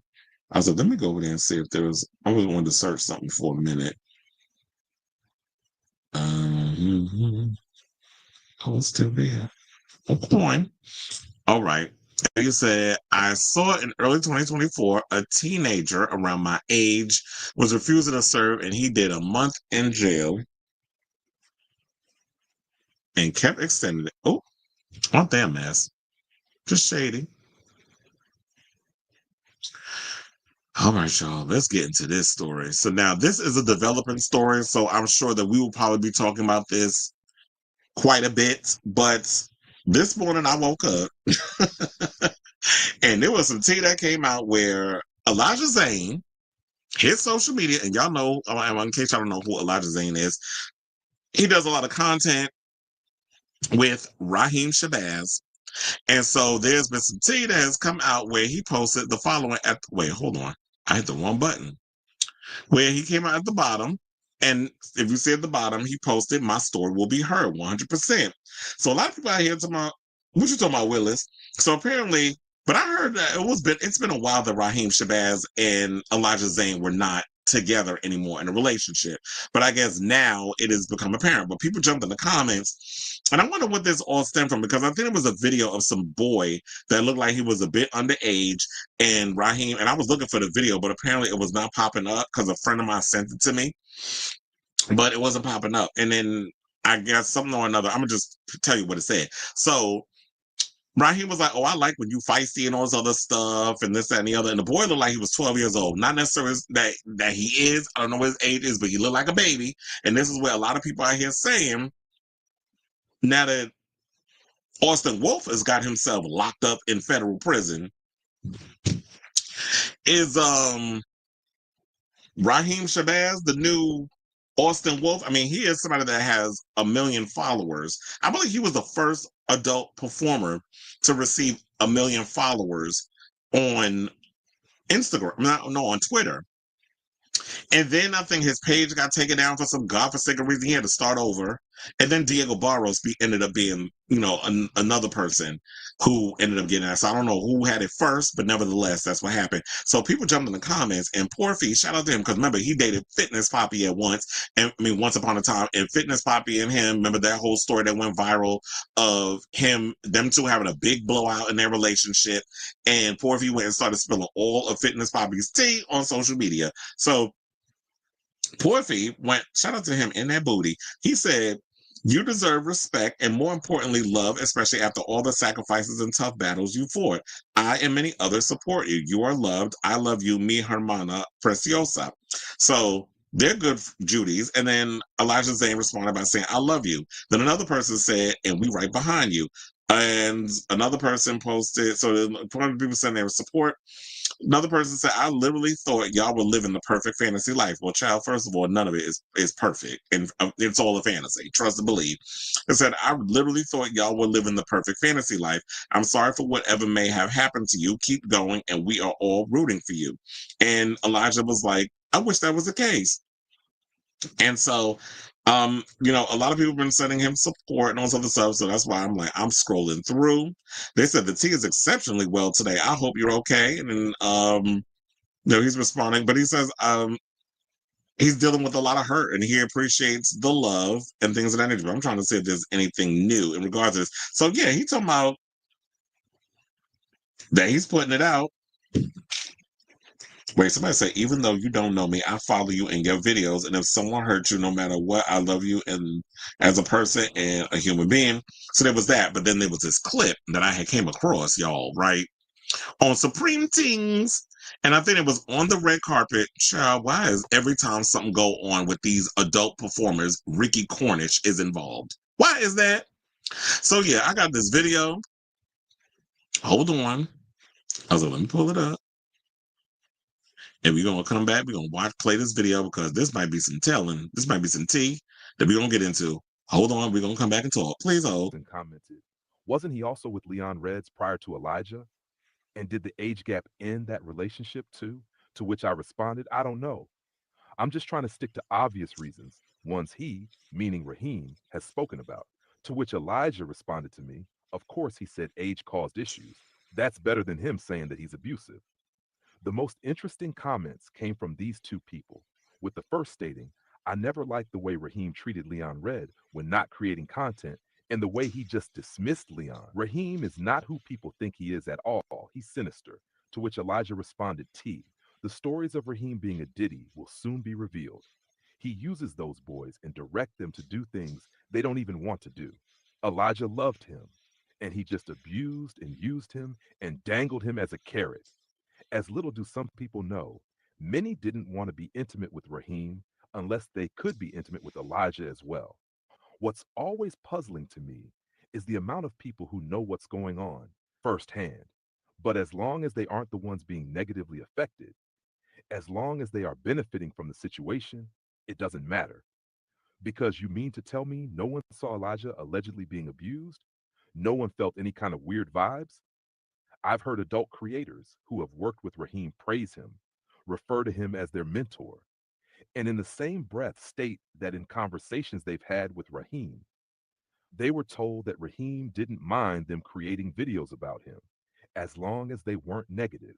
And to this day, While I see this YouTuber drag everyone from Ray Potts to Jacoby and several Ooh. others in the adult industry for things that aren't even noteworthy, they seem to remain very quiet when it comes to their mentor. And that is part of the problem. And commented, wasn't he?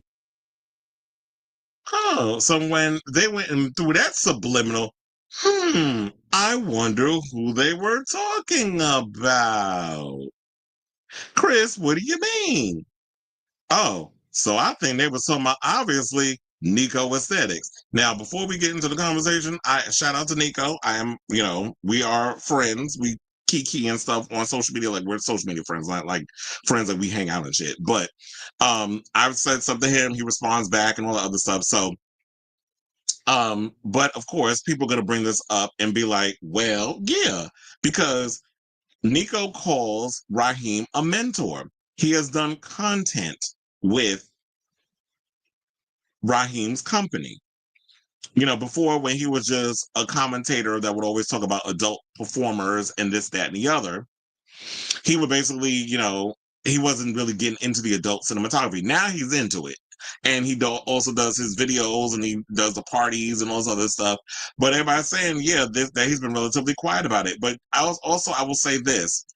I'm going to give Nico the benefit of the doubt because this is new news. This is something that just came out within the last 24 hours. So I'm going to give him the opportunity to want to speak up on it, or you're going to be one of those that's just going to be like, yeah, I'm going to be quiet because this is something I'm a little too close to. And now he's being dragged into it where people are saying that Nico knows a lot more than he's letting on, that he may have been privy to some of the stuff that was going on behind the scenes. And my thing is this. I don't know what this man is privy to. If he is, the only way we're going to find out is that he's going to have to make a video addressing this, because this is something where if you made your whole bones in your career around talking about other performers, which, to be honest, I don't like that thing with, well, you talking about people whose stuff is not important. Don't do that, because first of all, if a lot of you adult performers wasn't out here doing the shit that y'all was doing, there would be no reason for us to be making the commentary. If whether it's Jacoby or Timothy Champagne or Austin Wolf, if y'all wasn't out here doing the things that y'all was doing, giving us the wherewithal to talk about y'all, then we wouldn't be talking about y'all. But don't be putting y'all stuff on social media. Don't be out here putting out videos where it looked like certain adult performers was under the influence to the point where they shouldn't even been on camera performing because you hiding Cooter Brown.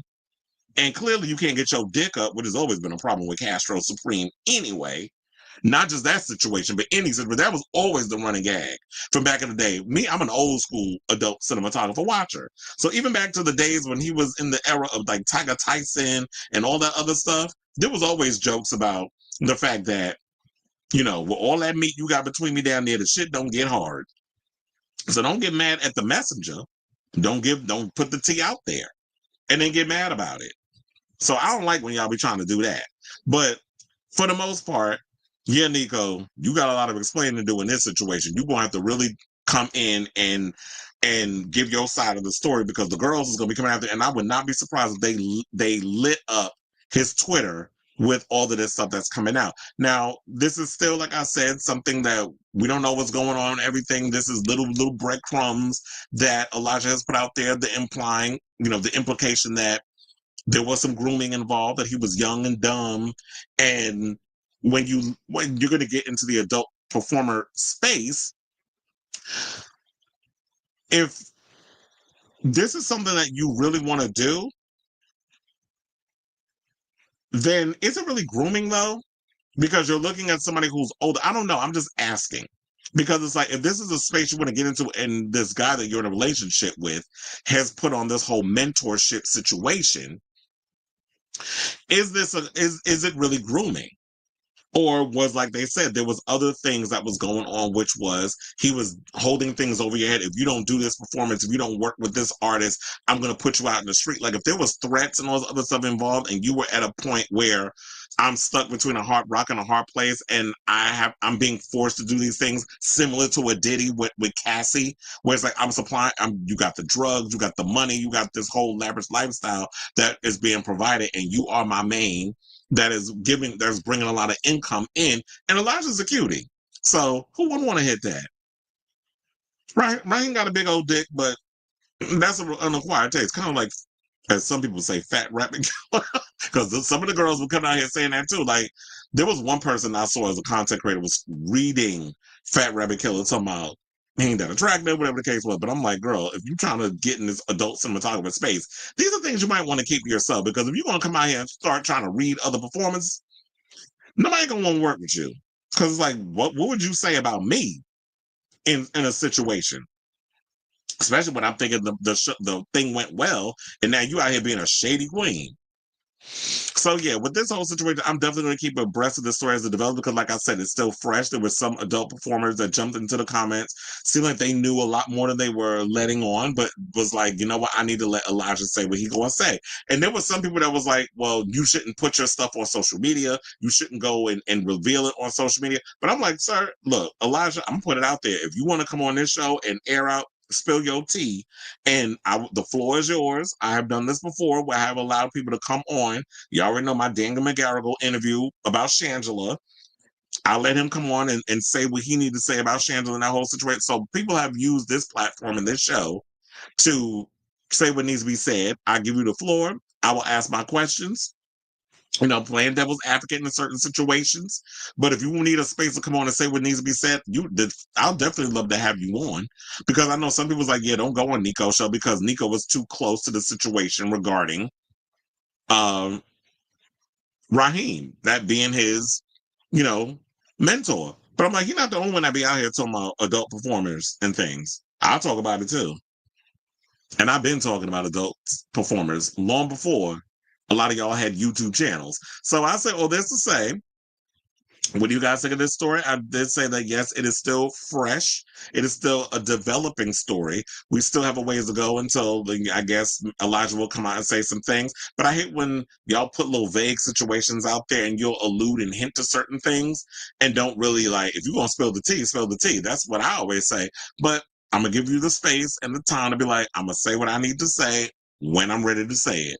Hopefully sooner rather than later, because then we'll all end up moving on to the next thing. So let me know what you guys think of this story, this developing story, I should say, in the comments down below.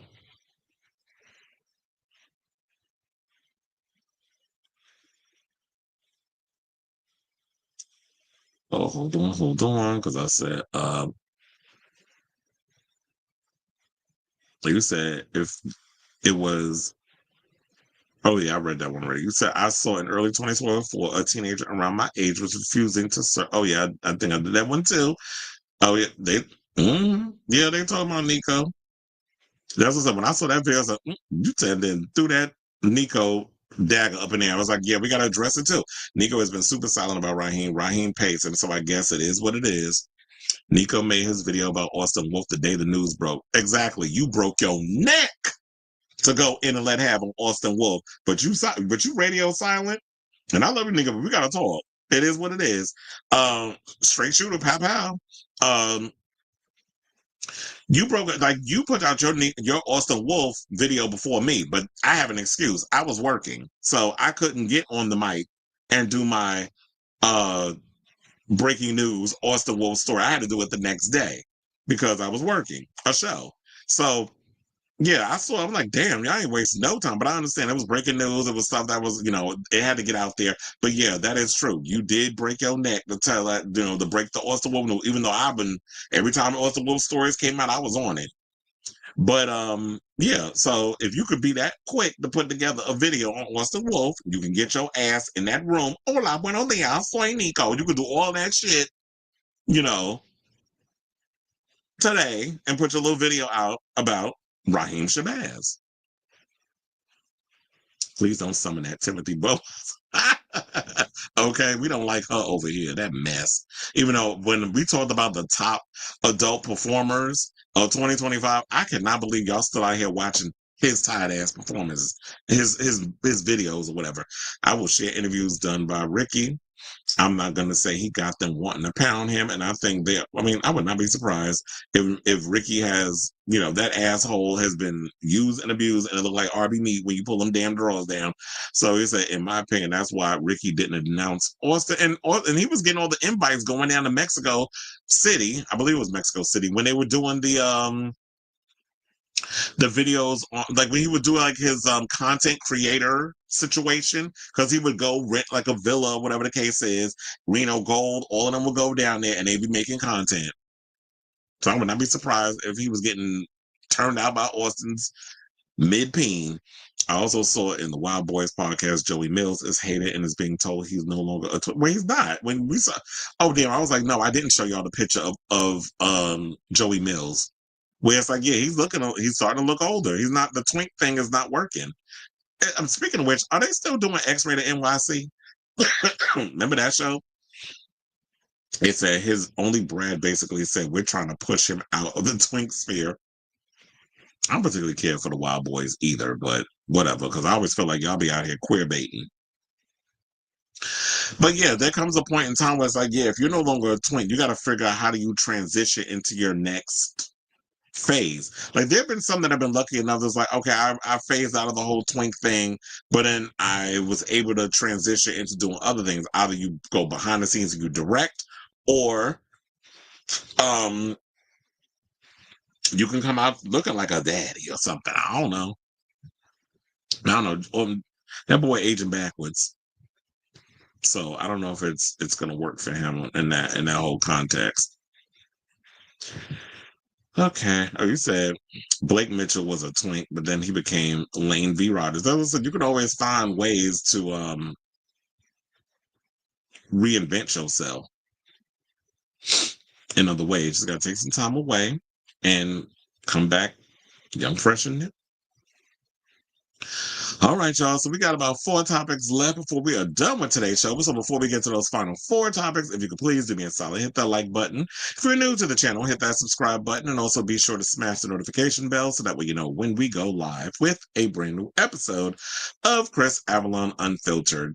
And as y'all know, I will be putting in timestamps once the show has wrapped, so that way you'll be able to follow the topics at hand instead of just sitting through all the banter that we do during the live feed. Please and thank you. So without further ado, let's get into some Drag Race news. Let's talk about the Golden Bitchelor. So for the record, I will say this. Thank you, drag gods, that this third bracket is over. This has been the most frustrating, annoying, pain in the ass 3 episodes that I've had to sit through in my entire Drag Race viewing experience, lifetime, whatever the hell you want to call it. And shout out to Roscoe's, because I got to watch them later. Because I saw that video that was going around that Nation Lopez had to read Got Mick and them for their little side-ass comment that they made, them and Vylan Chachki, where they talking about that a lot of the girls go on Roscoe's to ruin their careers. And I'm like, compared to the shit y'all say, and the fact that Got Mick basically just acts like she's a lapdog to freaking anything that Vylan Chachki says. And with all this discourse surrounding Ginger Minj, quiet as it's kept, and I still stand 10 toes down on this, Ginger should have won season 7. But the fact of the matter was, y'all gave it to who y'all gave it to, and this is the result. So now, with the many a times she has applied on the show, now y'all want to play in our face and try to act like Ginger deserves to make it all the way into what she did. When it was production did what they did to make sure that she made it into the semifinals. Because we're going to really be clear on this show. That first episode, how'd she end up in the top 2 in every episode? The first episode with the fashion, no. She was not given fashion. I still stand on the fact that Denali and Acid Betty should have won that challenge. That's what I was rooting for. Betty and her situation with Ginger, no. Especially when Ginger is not a fashion girl or a sewer. Like, come on now. And then the second episode, how the hell she beat Denali? I'm still on that one. Now, in this recent one with the Golden Bitchelor, now I understand, like, okay, it was justified that she made it in the top 2 because improv, comedy, that is her wheelhouse. So she definitely deserves, and I think that production knew that them other challenges, because here's the thing, and I totally forgot about this. When we watched the first episode of the third bracket, none of the other brackets did teams. The only ones that did teams was bracket 3. Why did y'all wait till this whole situation to all of a sudden do bracket 3? Do teams with this bracket? Which the only ones that was really bringing the drama was Acid Betty. So I was living for Acid was really stepping up to the plate and bringing the drama, not to the degree of Mistress Isabel Brooks, which we saw from the preview next week when all the girls come together in every nation. That Mistress is starting her mess again, and it looked like she about to start with Ginger Minge, which this is not a spoiler. With the way the point system was, when she already had a 6-point lead, y'all already knew that production made sure to guarantee a spot for Ginger to be in the semifinals. And I'm glad that my prediction was correct, because I was like, do y'all think they're going to wait until the semifinals to do Snatch Game? And we saw in the next episode, that is the next challenge, is Snatch Game. And they said there's going to be an elimination. So we're going to see all of that. So yeah, we already know the drama that happened with Ginger. I don't think I'm going to spend too much time on this because this episode frustrated the hell out of me. I was not all that entertained and excited by it. Although I will say this, Zayne Phillips is a snack. I have been wanting to have that boy sit on my damn face since Fire Island. And he's appeared in other things. Yeah, look how fine that man is. He's a cutie. And I was like, Zayne can get it. I know the whole acting challenge thing when he was doing improv with some of the girls, like it wasn't working in certain situations. But yeah, we all knew that Ginger was going to do the damn thing. So yeah, and then here's another thing that we need to talk about. I was confused. Well, she wasn't the only one. Alyssa was confused that Ginger won the lip sync. We all was confused. And I understand that some of the girls want to be diplomatic in their feelings about it, particularly Denali. I just really wish that she would have just went and just let her feelings be known. She tried to be a little more diplomatic and pageantry in her answer. But girl, we knew you was pissed. And you weren't the only one. And you could feel how you feel. We're not saying that you need to take it out on Ginger because it's not Ginger's fault. This is production being messy and want to create this discourse. So now it puts Ginger in a awkward position because now people are looking at it as, well, now I don't want Ginger to win out of spite because of the way they did bracket 3. So this is a way production's fault because of this little shady ass game that y'all playing.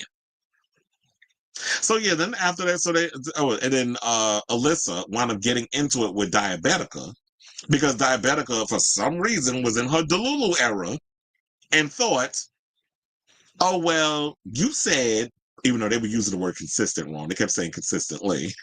I was getting irritated about it. I was like, but I get it. She's Puerto Rican, English is not her first language. I let her rock. So she was like, yes, I said, I'm giving my point based on who is the most consistent in the challenge. I did not think you were that girl. But in Diabetica's head, she thought, oh, well, you said you was going to give a point to me.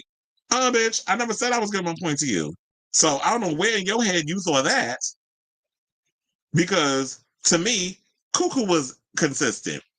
So I'm giving it to Cynthia. Now, if that's how she felt, that's how she felt. Don't be sitting up in here thinking that, because we was, seasoned sisters, that I'm going to give you my point, that there was some type of alliance that I didn't know we was in. And then you're going to accuse me, oh, I can't trust him. Well, bitch, I guess you're going to have to not trust me then. Because then you were like trying to control the narrative and clean it up so you wouldn't come off looking like the villain of your season again.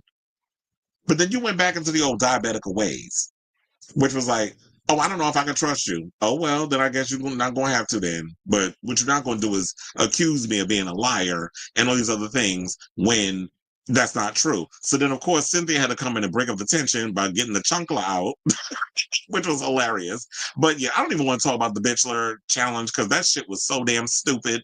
I watched a couple of minutes of it. Like I watched a couple of the little things and I was like, this is so dumb. I don't care. I'm fast forwarding. So I just went to the elimination day, caught up all that. Hence why I just talked about the whole thing with Alyssa and Diabetica having their conversation again. And then Alyssa getting annoyed because you're not really listening to the situation. So the category on the runway was paper dolls. I was looking for the outfits, although I will say this. The one that I did not think stood out for me, and I think everybody could pretty much be in unanimous belief with this, but I did not like Cuckoo's outfit. It just looked like some paper mache type mess. Like the little ball, like when you go to the supermarket and they be hanging like the little paper mache things in the supermarket. That's what it was giving. Like you literally just stole the paper mache from the supermarket and just glued it to your outfit and called it a look. It wasn't giving. This is why I'm loving the fact that even in the end, when Ashley Betty said, "I'm gonna just be making Cynthia's looks," I was here for it. So, what's it? Oh, so then TS. So in regards to the whole paper dolls look, TS told Ginger that the improv was coming so fast, and Rue tells her that her listening in the challenge gave her the advantage. Well, people need to realize a part of improv, the secret of improv, is always saying yes. It's never saying no to the thing. It's always whenever somebody throws something at you, you respond to it. So it's always accepting the yes, going with whatever's being thrown at you. Never just push away or deny what is being. Well, is this the direction we going? Because one of the things when I took acting, the classes that I've always jumped into, like I would always jump into other classes, but the one that always resonated with me was improv. Like maybe that kind of shaped the way my brain, I can easily think on the fly in so many ways. I mean, y'all already know every now and again I forget stuff, but for the most part, I can always just like off the fly just really come up with stuff. And I think that was like from the years of when I would take acting classes, how I resonated with a lot of the improvisation part of acting. Then, of course, we had Miss Mama's Michelle going on this whole Marie Antoinette situation. Why is everybody wears an Elizabethan look always is the go-to? So Marie Antoinette, I'm like, I'm sure that's probably, maybe that wasn't what she was thinking. Maybe she was thinking the Red Queen from Alice in Wonderland. I'm just trying to find, situations around the situation, but it gets on my nerves with this whole thing about Marie Antoinette. Or they always say it looks costume. I'm like, what the fuck you think drag queens wear? Couture? It's a costume. So sometimes the way these judges be judging, I be side-eyeing y'all. Or sometimes how y'all just be inconsistent in how y'all decide on who wins. Like I just be confused by the rules. Maybe there is no rules. I don't know. So then Mayan Lopez, who came back. Well, here was another thing. This is the second episode, or maybe I haven't been really paying attention. Why do y'all have people come on, but then you don't have them as the judge? Like last week, I wanted Orville Peck to be on the panel. He wasn't there. He did the singing challenge, but he wasn't on the panel. And Zayne was in the acting challenge, but you didn't have him on the panel. You brought George Lopez's daughter. So yeah, Mayan Lopez, who is George's daughter, loved Denali's cultural look, and Michelle calls it fantastic. That's why I was like, when she said it was the different cultures, it was like Mexican. I forget what the other culture was, but I'm like, wait, so Denali is like, I mean, I wouldn't be surprised if she is Latina. She does give me spicy, icy, and a little bit pricey. I don't know, that song just popped back because that is a lyric from her. So yeah, there was that. So she liked her look, and I do agree. I did love Denali's look. Then Michelle said there was no shame to ask this Marie Antoinette look because it's made of paper. All the judges loved how far she went with her character in the challenge. I did like Ginger Minge's outfit because it was made of newspapers and stuff, and they had like all the different things that was a part of the paper thing. And then a part of following the deliberations, the top two queens ended up being Ginger and Diabetica. The two queens lip sync to Mama Used to Say, Take your time, a young man. And Mama used to say, don't you want to get on? I used to love that song when I was younger. Me growing up and the kid, my mother playing all that old school music in the house. And Mama used to say, bye. Doom, doom, doom. That was my shit. So, spoiler alert, here's your top three. None other than Cuckoo, Diabetica, and Ginger Minge. So after all that bitching that Diabetica did, she ended up in the damn semifinals anyway. And so all the other girls was like, you know what, we're not going to make it. So what we're going to do is, because I think that's where a lot of the upset came from, was the fact that Cuckoo was given a lot of the points when the episode opened up and it was on the couch. So people was feeling away. People meaning Diabetica. So then, as far as like who voted for who's voting who, Cynthia gave her point to Alyssa. This is like when they had to do it on the stage. Denali gave her MVQ point to Acid. Alyssa gave her MVQ point to Denali. And Acid gave her MVQ point to Cynthia. So that was like, Acid had to be the tiebreaker because it was between Denali and it was between Cuckoo. And me, I personally wanted Denali to make it in, but I already have this feeling. I don't know, because I don't know this part to be true, because I haven't really looked into the spoilers. The only spoiler I know about is who's in the top 2 in the finale. And if y'all want to know who that is, I ain't going to tell y'all. But one of them is in this picture. But that's one hint. Now, in regards to that, I wanted Denali to make it, but I have a feeling Denali will be the swing vote by the judges. That's why I feel like they should choose, because Denali did good. It wasn't fair what they did to Denali in regards of the production and all that other mess. So I'm hoping that the judges will be smart enough to choose out of all the other girls, Denali to make it into the finale, because I would love to see Denali in the Lollapalooza, because we already know she performs the house down. That is why I feel like it should make it. And I'm hoping it does. And then some people were saying that they think that the sleuths, the Drag Race sleuths, feel that Denali is in the finale, or in the that makes it through, because they said during her confessionals, if you notice, she had on the same outfit, but the hair is longer in certain shots, meaning that she did her stuff later on, some of her other videos and things. So that's where some people feel like that's where that might be a giveaway. So yeah, overall, the episode was trash. All Stars 10 bracket 3 was not it for me. And then to point this out, Ginger Minj has won 3 maxi challenges, 2 points each, and 2 top 2 lip syncs, 1 point each. She didn't receive any MVQ points in the bracket.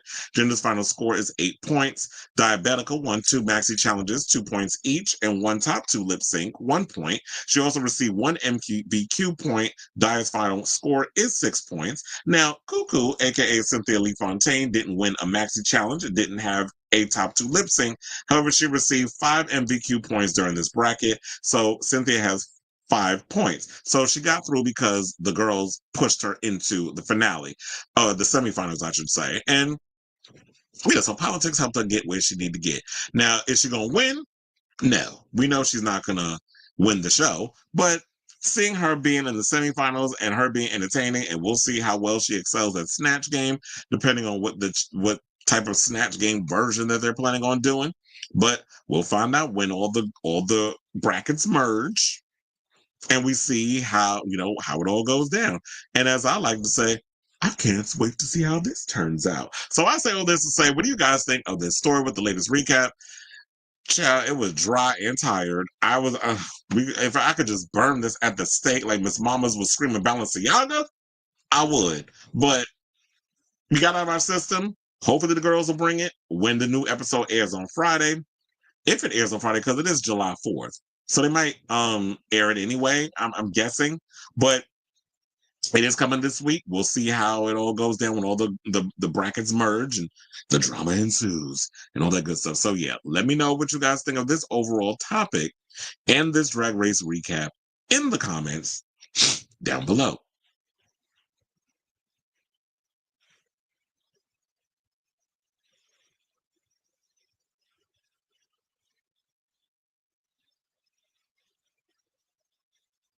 All right, you said, enjoy spending time with you. Chris, love your channel. Gotta go. See you tomorrow. Oh, thank you. And see you tomorrow.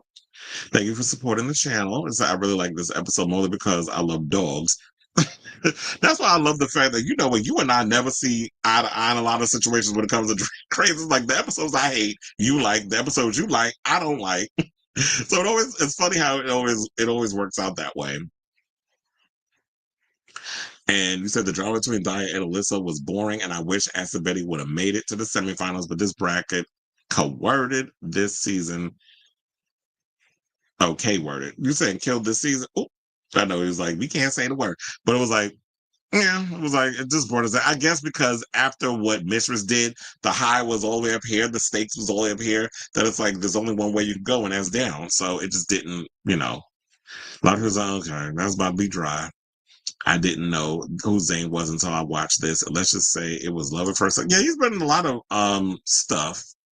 He was the one I was telling you about. He was in that episode of that show. Oh my God, I always forget. Mid-City Modern with Matt Bomer. He played a closeted Mormon who was going to hook up with Matt Bomer's character, who plays like the Rose character, like the dumb whore of the show, like the Golden Girls. And they had that in common because Matt Bomer's character was a former Mormon who came out of the closet. So there was a story. He did the 2 episodes. He did the finale and he did like an earlier episode where he actually was going to leave his wife and come out. So he's done a couple of things. But yeah, Zayne's been around. And then I think he did like some recent underwear ad that had the children salivating at the mouth. So yeah, Zayne been around.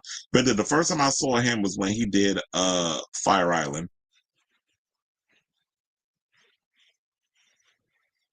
Oh, they talking about 50 Cent out here being messy. Sounds about right. Denali was just on Mistress's channel and spilled tea. I really hope all of this backlash and criticism will make them want to crown someone else that I like way more. Well, I definitely got to look at that. Oh, yeah, because Mistress does the show on Monday. So I got to definitely watch that. And I already know, well, it's probably about to go off now. Or it probably went off already, depending on the length of the episode. But Roscoe's has had their episode. So oh my gosh, my nose fucking itching. Fucking allergies. It's the booger show. No, I'm just playing. There's a yeah. So I definitely need to watch that. But I definitely want to hear Violet had its same energy for Mistress. Because I was talking about that people go on Roscoe's to ruin their careers or violate NDAs and things of that nature. First of all, the producers watch the show. They should spill that tea. And to me, this is like no different than celebrities going on Watch What Happens Live with Andy Cohen. This is basically just our version of Watch What Happens Live, except it's the people on there are actually tolerable, unlike Ms. Cohen. Anyone remember what Zayne said he was? Wait, anyone remember when Zayne said he was natty? I don't know, because like I told you, after a certain point, I fast forwarded. I just didn't care enough. You couldn't tell Denali was Latina. She's Mexican. Yeah, I definitely was saying that, but I was just like, I didn't know what her full nationality is. In the preview for the next episode, Mistress wig mannequin has a prosthetic chin, which has me thinking she's doing a bad girl for Snatch Game. Natalie Nunn.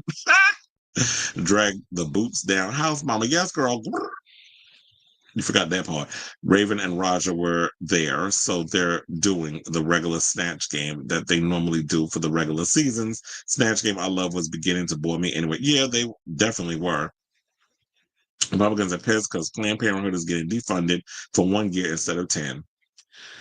They'll be all right. Meanwhile, they'll be looking to have an abortion when they knock up one of their damn mistresses. All right, but anyway.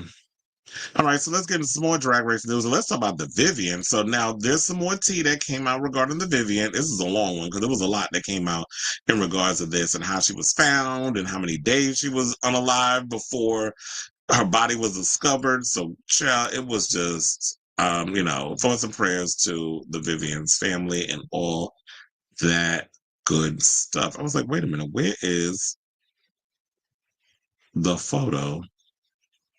I hate when I have so much stuff in here because then I can't find what I'm looking for. Don't tell me I didn't put it in here. Hold on.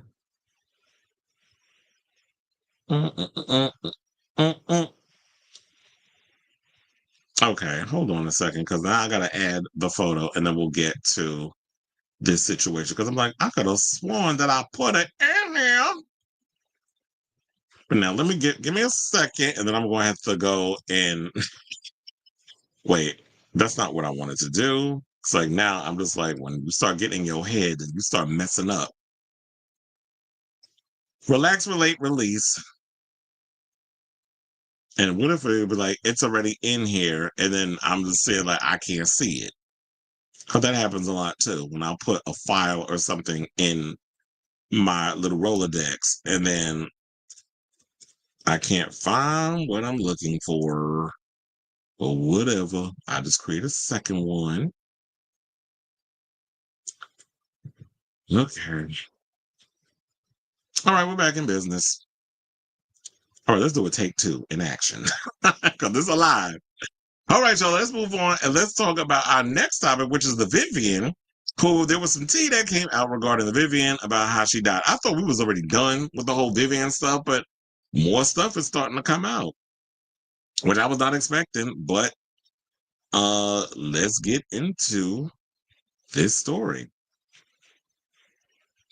So, the inquest into the death of RuPaul's Drag Race UK star, the Vivienne, heard that the star had a relatively high level of ketamine in her system at the time of death. The star, whose real name was James Lee Williams, died in January at the age of 32. The inquest was opened and adjourned in February after coroner's officer Amanda Edgar was told the star was found unalive in the bathroom of their home. Postmortem testing had been undertaken in identifying an unnatural cause of death, she said at the time. Now, the Liverpool Echo has reported that forensic toxicologist Dr. Kerry Taylor told Cheshire Coroner's Court on Monday morning, the 30th of June, which is today, that James had a relatively high level of ketamine in their body at the time of death, suggesting moderate to excessive use at some point prior to death. You know what? I just remembered because I was like, wait a minute, I thought we was done with this. But then I remember them saying that they were going to have the full report in June. So I'm like, nah, it just literally came to me because I was like, wait a minute, I thought we already heard about everything. So they said ketamine, versions of which had been prescribed for depression, can lead to drowsiness, seizures, and cardiac effects. I wonder if this actually happens to Elon Musk because, you know, she loves the ketamine. Pathologist Dr. David Butterworth, who carried out the postmortem, said, quote, in my opinion, the cause of death was cardiorespiratory arrest due to ketamine use. The newspaper went on to report. Now, James's sister, Chanel, told the court, saying, quote, we acknowledge that James' death is a result of drug use, but we wholeheartedly know that this was not their intention. They love life, they love their family and friends, and they love their career. Well, I don't think it was intentional because it's like a lot of times when you use drugs, you're thinking that you're doing it in a recreational way. You think you're doing it responsibly, but there are things that happen called accidental overdoses. And that's clearly what happened there. Her body just gave out. And it's funny because it's like we didn't even know that the Vivienne had an addiction until they went on Drag Race and they spilled that side of themselves that we didn't know about.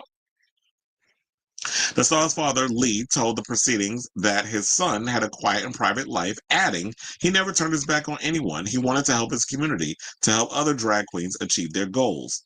A friend and neighbor said the Vivienne was amazing, adding that the pair had some really good friends before she had become, really good friends before she knew of the star's fame. Now, best friend Bobby Muskie is reported to have said, quote, James was the kindest person I knew. He would have helped everyone. He would have helped charities, do gigs for nothing. He supported Sahir House a lot, an AIDS charity in Liverpool. He was fiery sometimes. He wanted to do something. If he wanted to do something, he was going to do it. That was just the way he was. And now the coroner said the medical cause of death would be recorded as cardiorespiratory arrest due to ketamine use. Delivering the verdict, Edgar added, on the balance of probabilities, I am satisfied that James Lee Williams' death was a misadventure. He took ketamine, but he did not intend to end his own life. Now, police have been called to the performer's home in Chorlton by Beckford, Cheshire, on the January 5th, but it was likely that James died on Friday evening and was not found and pronounced dead until the Sunday. So, according to reports, he had been dead for 2 days. The toxicology results showed that there was still a fairly high amount of ketamine in James's system when they were found, suggesting an acute overdose. Now, when news of the Vivienne's death broke, her publicist Simon Jones described the drag performer as incredibly loved.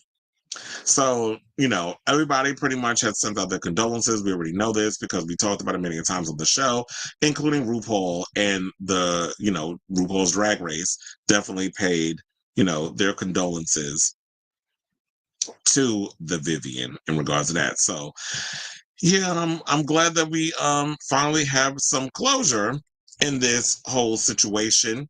And I'm glad that now the family and everybody could be at peace in regards to this situation. So shout out to you, the Vivienne. But we also have more on this situation that we need to get to, because there was a story that came out from the Daily Mail that ended up spilling tea as well as regarding to what was going on with the Vivienne. So hold on, let me scroll down to that part. So the Daily Mail is reporting that the drag icon was found unalive in the bathroom by a neighbor after a worried friend, had struggled to get in contact. This is according to an inquest. The reality TV star was discovered with 5 empty snap bags of ketamine in the house, the coroner was told.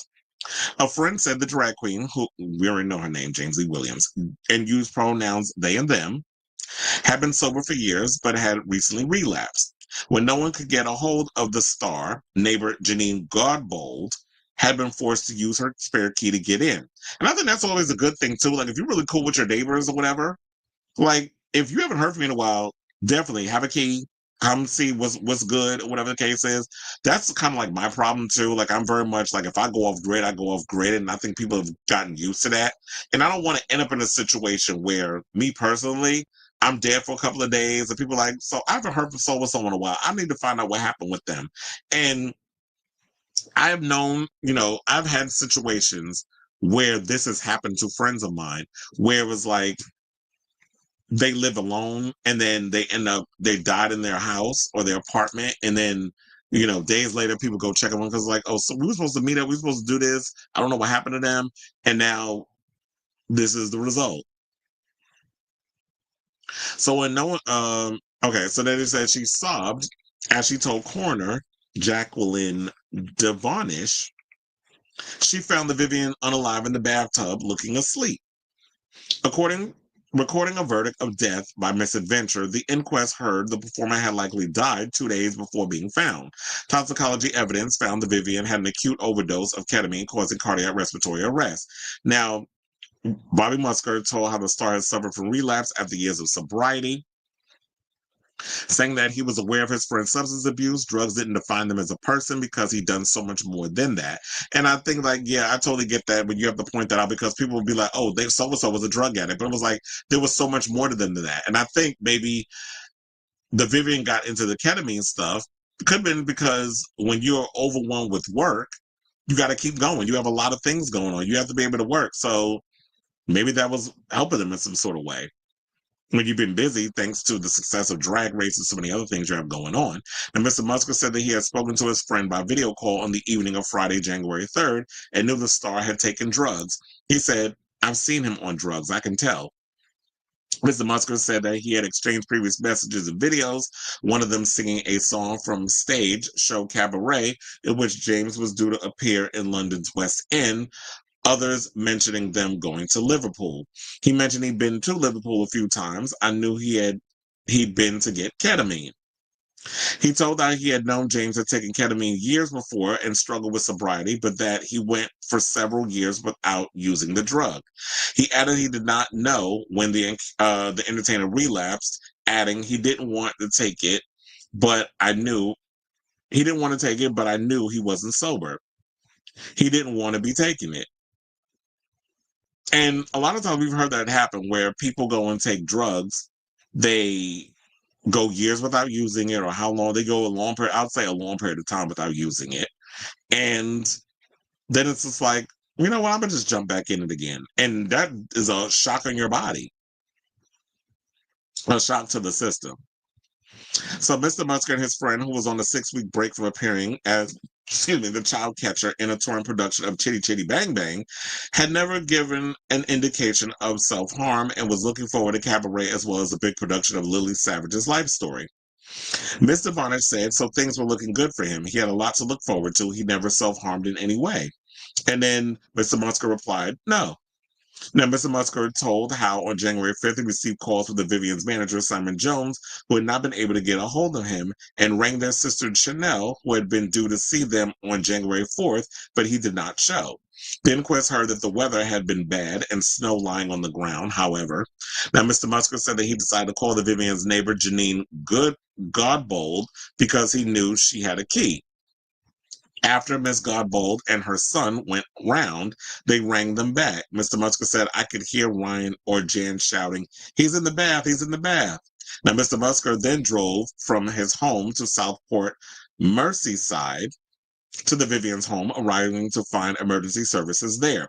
Now, extending condolences to the family, the coroner said, I am satisfied with James Williams' death was a death by misadventure. He wasn't taking drugs every day. He was occasional, and the focus should be on him because drugs did not define the person he was. Now, before the verdict, the Vivienne sisters said that it was a result of drug use, blah, blah, blah, so on and so forth. So that's pretty much like, it's just going around in circles, repeating everything. So yeah, that's the latest on the Vivienne. I'm glad that we have closure in the situation, and shout out to the family. Now the Vivienne can finally rest in peace. And people, if y'all gonna be out here using this ketamine, you need to know this is not a joke when y'all dealing with these type of drugs. So shout out to, the family, condolences, all that good stuff. And I definitely want to hear from y'all. What do you guys think of this story and regarding the latest on the Vivienne? Now that we have the full story, and even down to how long they were found unresponsive in the tub. So let me know what you guys think of this story in the comments down below.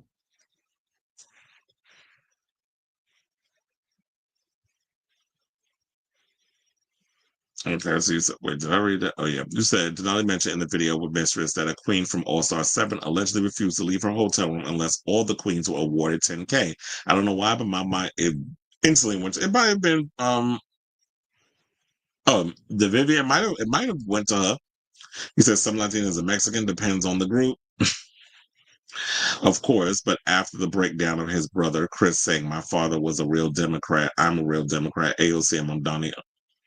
You just be sporadically coming out. I'm like, what are you talking about? Then I have to realize, okay, you talking about Chris Cuomo and Zoran and all of that stuff. Who cares about Chris Cuomo's stupid ass having a full-fledged meltdown because his brother, nobody wants him to be freaking mayor of New York? Well, you should have went out there and hit the ground running and really went out and spoke to the people. You thought your last name was just going to be enough for you to be the mayor of New York. And it's like, no, those days are numbered where you can just rely on your last name alone and thinking that you being a Nepo baby and you running as governor for 8 years of New York is going to be enough of a record to get you through the door. And this is not the better the devil you know than the one you don't. Zoran went out there and did the work. And from what I heard, because I was like, I bet you, and I feel like I was right in a way, but I guess I didn't word it right, that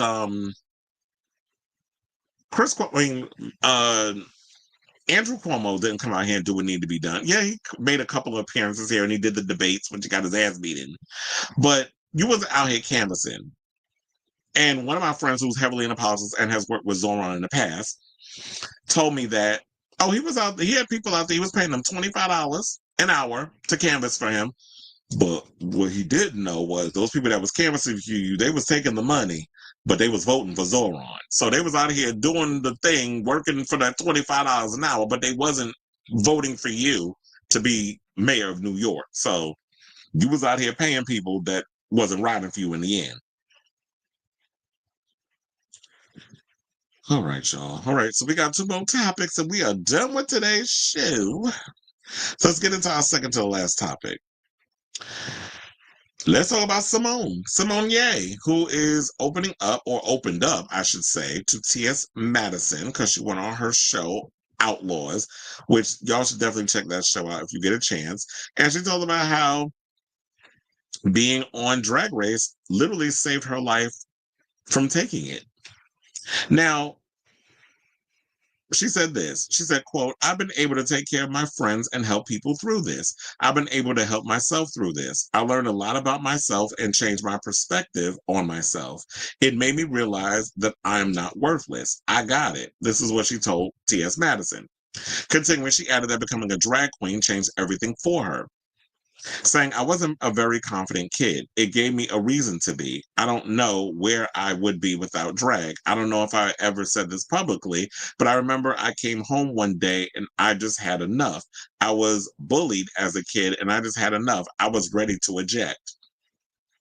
You want to know something? I feel like that is going to be a word I'm going to use. Instead of the S word, I think I'm going to say eject. So that way y'all know when you on the show, eject means taking your own life.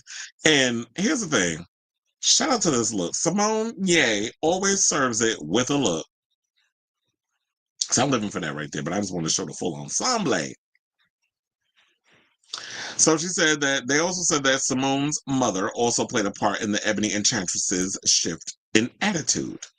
Saying, quote, I remember her saying one time, if anything happens like that, you might as well take me with you because I can't take it. Saying that was the only thing that saved me. Drag happened after that. Drag Race was on and I saw it for the first time and it clicked in my head like, that's it. That's the reason.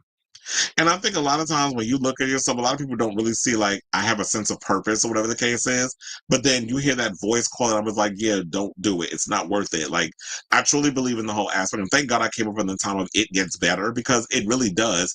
And especially if you've been a kid who's been picked on and bullied and you've been called the F word and you know, oh, you're a girl, you talk like a girl, you act like a girl, and you hear those things and it's like it makes you want to retreat within yourself and try to do the whole straight acting thing because those people are just trying to dim that light that makes you unique and makes you special. So when you look at someone like a Simone Ye and you hear these things, it's like, you know what? I do have a purpose and I have a reason to live. And I'm glad that she found it within herself to want to stay alive and not want to take her own life. Because if, you know, if she did take her life, or ejected herself, we wouldn't be having the fierce looks that we'd be getting from Simone Ye. And the last time I saw Simone was at the Drag Race season 17 premiere where she hosted the event. Now, as y'all know, Simone Ye dominated her season of Drag Race, instantly becoming a favorite among fans and the judging panel alike. And she actually won her season. And they also said that she swiped the win for the first proper challenge of the season among the winner circle and the Congratulations Girl Group number, and then went on to dominate 2 acting challenges, the RuPaul Mark Channel and Pop Goes the Queens, and the makeover with Utica. We already know Utica is on the upcoming season of Project Runway, which I'm actually looking forward to. That comes out next month. Now, I should post this. Hold on. If you are, because let's see if I actually have a wherewithal to add this into the thing. So yeah, if you're going through some things, oh wait, I think I might have really hit it on the 200 mark because you're only allowed to put in a certain amount before it's like, oh, it's too long. So if y'all are feeling the ways about some things with you thinking about taking your life and this, that, and the other, definitely look at this whole thing in the lower third, copy this information, definitely have that information ready and available for you because you definitely, I would say, need that. And if you haven't seen the episode that she did of Outlaws, the clip, and then the full episode, it is on the Outlaws YouTube channel. And or you could just put in Outlaws on TS Madison on YouTube. It'll pop up. Definitely check out the episode because it is definitely informative.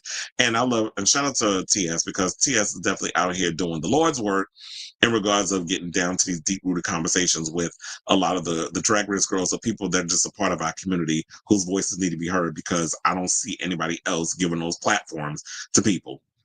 Speaking of which, that interview, and definitely, I know a lot of people are going to be feeling the ways about this interview, but if you can, check out that Armie Hammer interview with Willem, because that was a cackle too. And a key. That was actually a good episode if you can. I think it was like a 90-minute episode. So that popped up in my feed yesterday. So I started seeing the videos and stuff going viral. So I was like, let me check that out. So anyway, so I say all to say, what do you guys think of this story regarding what Simone Ye had to say about the Drag Race saving her life from wanting to take it? Whatever your thoughts are on this story and all the others, let me know in the comments down below. I don't know if I ever told you this, but I tried to inject one night. I survived, but the following morning, I watched the episode of Drag Race. I missed the night before. This show genuinely made me cry. And you said it was the episode of season 14 where the top 5 did the what would you tell your younger self? And it made me cry, but that was 3 years ago in 2022, and I haven't felt that way since because that was probably a wake-up call and the universe telling you that you deserve to be here. And I feel like if you weren't here, if you would have succeeded, then we would never have gotten, you were never discovered this show, I would never get to know you as a person, and we would never be having the conversations that we're having here. So I'm glad that you are here with us. And yeah, I'm sure we've all had thoughts of taking our own lives. I've even had those thoughts as well, but I never had the balls to actually go through with it. So, I mean, not to laugh, but it was just, I never just really had it in me to like take my own life in that situation. I think maybe because I was lucky enough that it was the 90s, growing up at that time as a kid, being a child of the 80s and 90s, and there was no social media. So it was like if I got into fights with people, it didn't like live on in video form. And so I was lucky enough to grow up in a time where it's just like, this too shall pass. There were so many other things about me that I focused on. And so I didn't, I was lucky enough to not to have to deal with all that. So, but there was times where I got bullied and a bunch of other things. So yeah, I'm just glad that, you didn't go through it and that you're still here. So good to have you with us. All right. So now let's get into our final topic. And that's about Plastic Tiara, who is officially past our girl Trixie Mattel. I think there's only 2 girls out of the Rue girls who have basically 4 million followers on Instagram. So let's give a huge congratulations to Vietnamese queen Plastic Tiara, who has now surpassed rating La Reina Trixie Mattel as the most followed Rue girl. I'll be trying to do the whole Plastic Tiara, how you cool, because Silky Dumb and Ganache was shout out to her. Her and Raja O'Hara was at the Beyonce concert. I don't know if it was the one, I don't think it was the one where the car was like tipping over and Beyonce like she was about to fall off. Had a technical difficulty with the Cadillac. I think it was the next day. But yeah, they were at the concert. They were on the floor. So as of Monday, June in Atlanta. So as of Monday, June 30th, Plastique has officially become the most followed drag race queen on Instagram with an audience of 4.32 million followers. Even though Trixie is on the cusp of crossing 4.3 million followers, Plastique's huge social media momentum is already placing the Vietnamese, why am I struggling to say this word? Vietnamese queen, an All-Stars 9 competitor, in the #1 spot with a comfortable lead. As of July 2024, Plastique became the second most followed Rue girl on Instagram, briefly tying with Katya as they both reached 2.7 million IG followers. While Trixie was still taking her notorious break for a few months in 2024, the All-Stars 3 winner made history by crossing the 4 million mark of Instagram followers, becoming the first ever Drag Race alum to do so. Now, of course, because a lot of people don't need a receipt, I got one. Boop. So, I would close up. What you can see, like here, says Plastique 991 followers, 4.3, and then you can see in the middle with Trixie Mattel, it is 4.2. In that situation. So it certainly felt inconceivable that any other queen, Plastique, Katya, or whoever else would catch up to Trixie in the near future. That notion was quickly challenged when Plastique increased her Instagram audience to 3 million fans in February 2025. Up until then, Trixie was the only Rue girl to cross the 3 million mark and subsequent 4 million mark of Instagram followers, but she wasn't sitting alone in that VIP any longer. And just like that, it happened. April 2025, Plastique crossed 4 million Instagram followers and got very close to surpassing Trixie. 2 months later, and during the last few days of Pride Month, Plastique is officially at the very top of this ranking.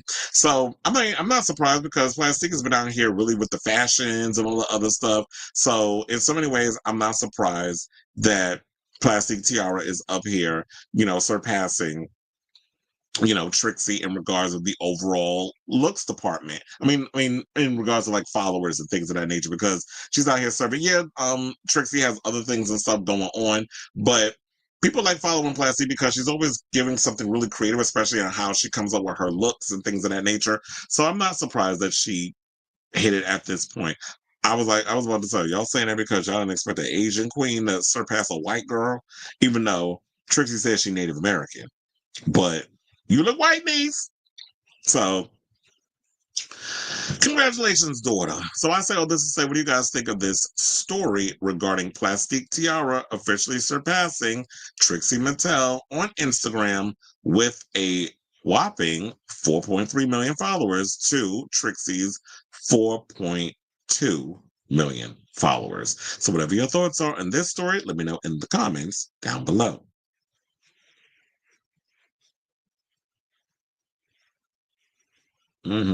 Cleveland sending love to Onyx, and Onyx sending some love back. So yeah, that's how we are on this show. You know, we are a positive group, even though we could be messy and shady and things of that nature. You know, we try to, I try to make this as a safe space and a community for people to come and just chat, kiki, be messy, be yourselves, all that good stuff. So yeah, glad, as I said before, Onyx, that you are with us and all that good stuff. So on that note, looks like we down to the final show, the end of the show, I should say. Almost 4 hours, but it was like we had a lot to break down and all that other good stuff. So I want to say, per usual, thank you for the constant support. Thank you for tuning into this mess of a show. Please, if you can, do me a solid, hit that like button. If you are new to the channel, hit that subscribe button. Also, be sure to smash the notification bell so that way you know when we go live with a brand new episode of Chris Avalon Unfiltered. I'll be back tomorrow with a brand new episode of the show. I'm actually shocked that my internet was not interneting today because it was acting a fool earlier today. So I'm glad it was like the internet god was with me. I need y'all to be with me the rest of the week. So love you all for watching. Thank you all for constantly supporting the show and chatting and kikiing in the comments with me and all that good stuff. So yeah, and y'all already know the drill. Until next time, ciao, darlings.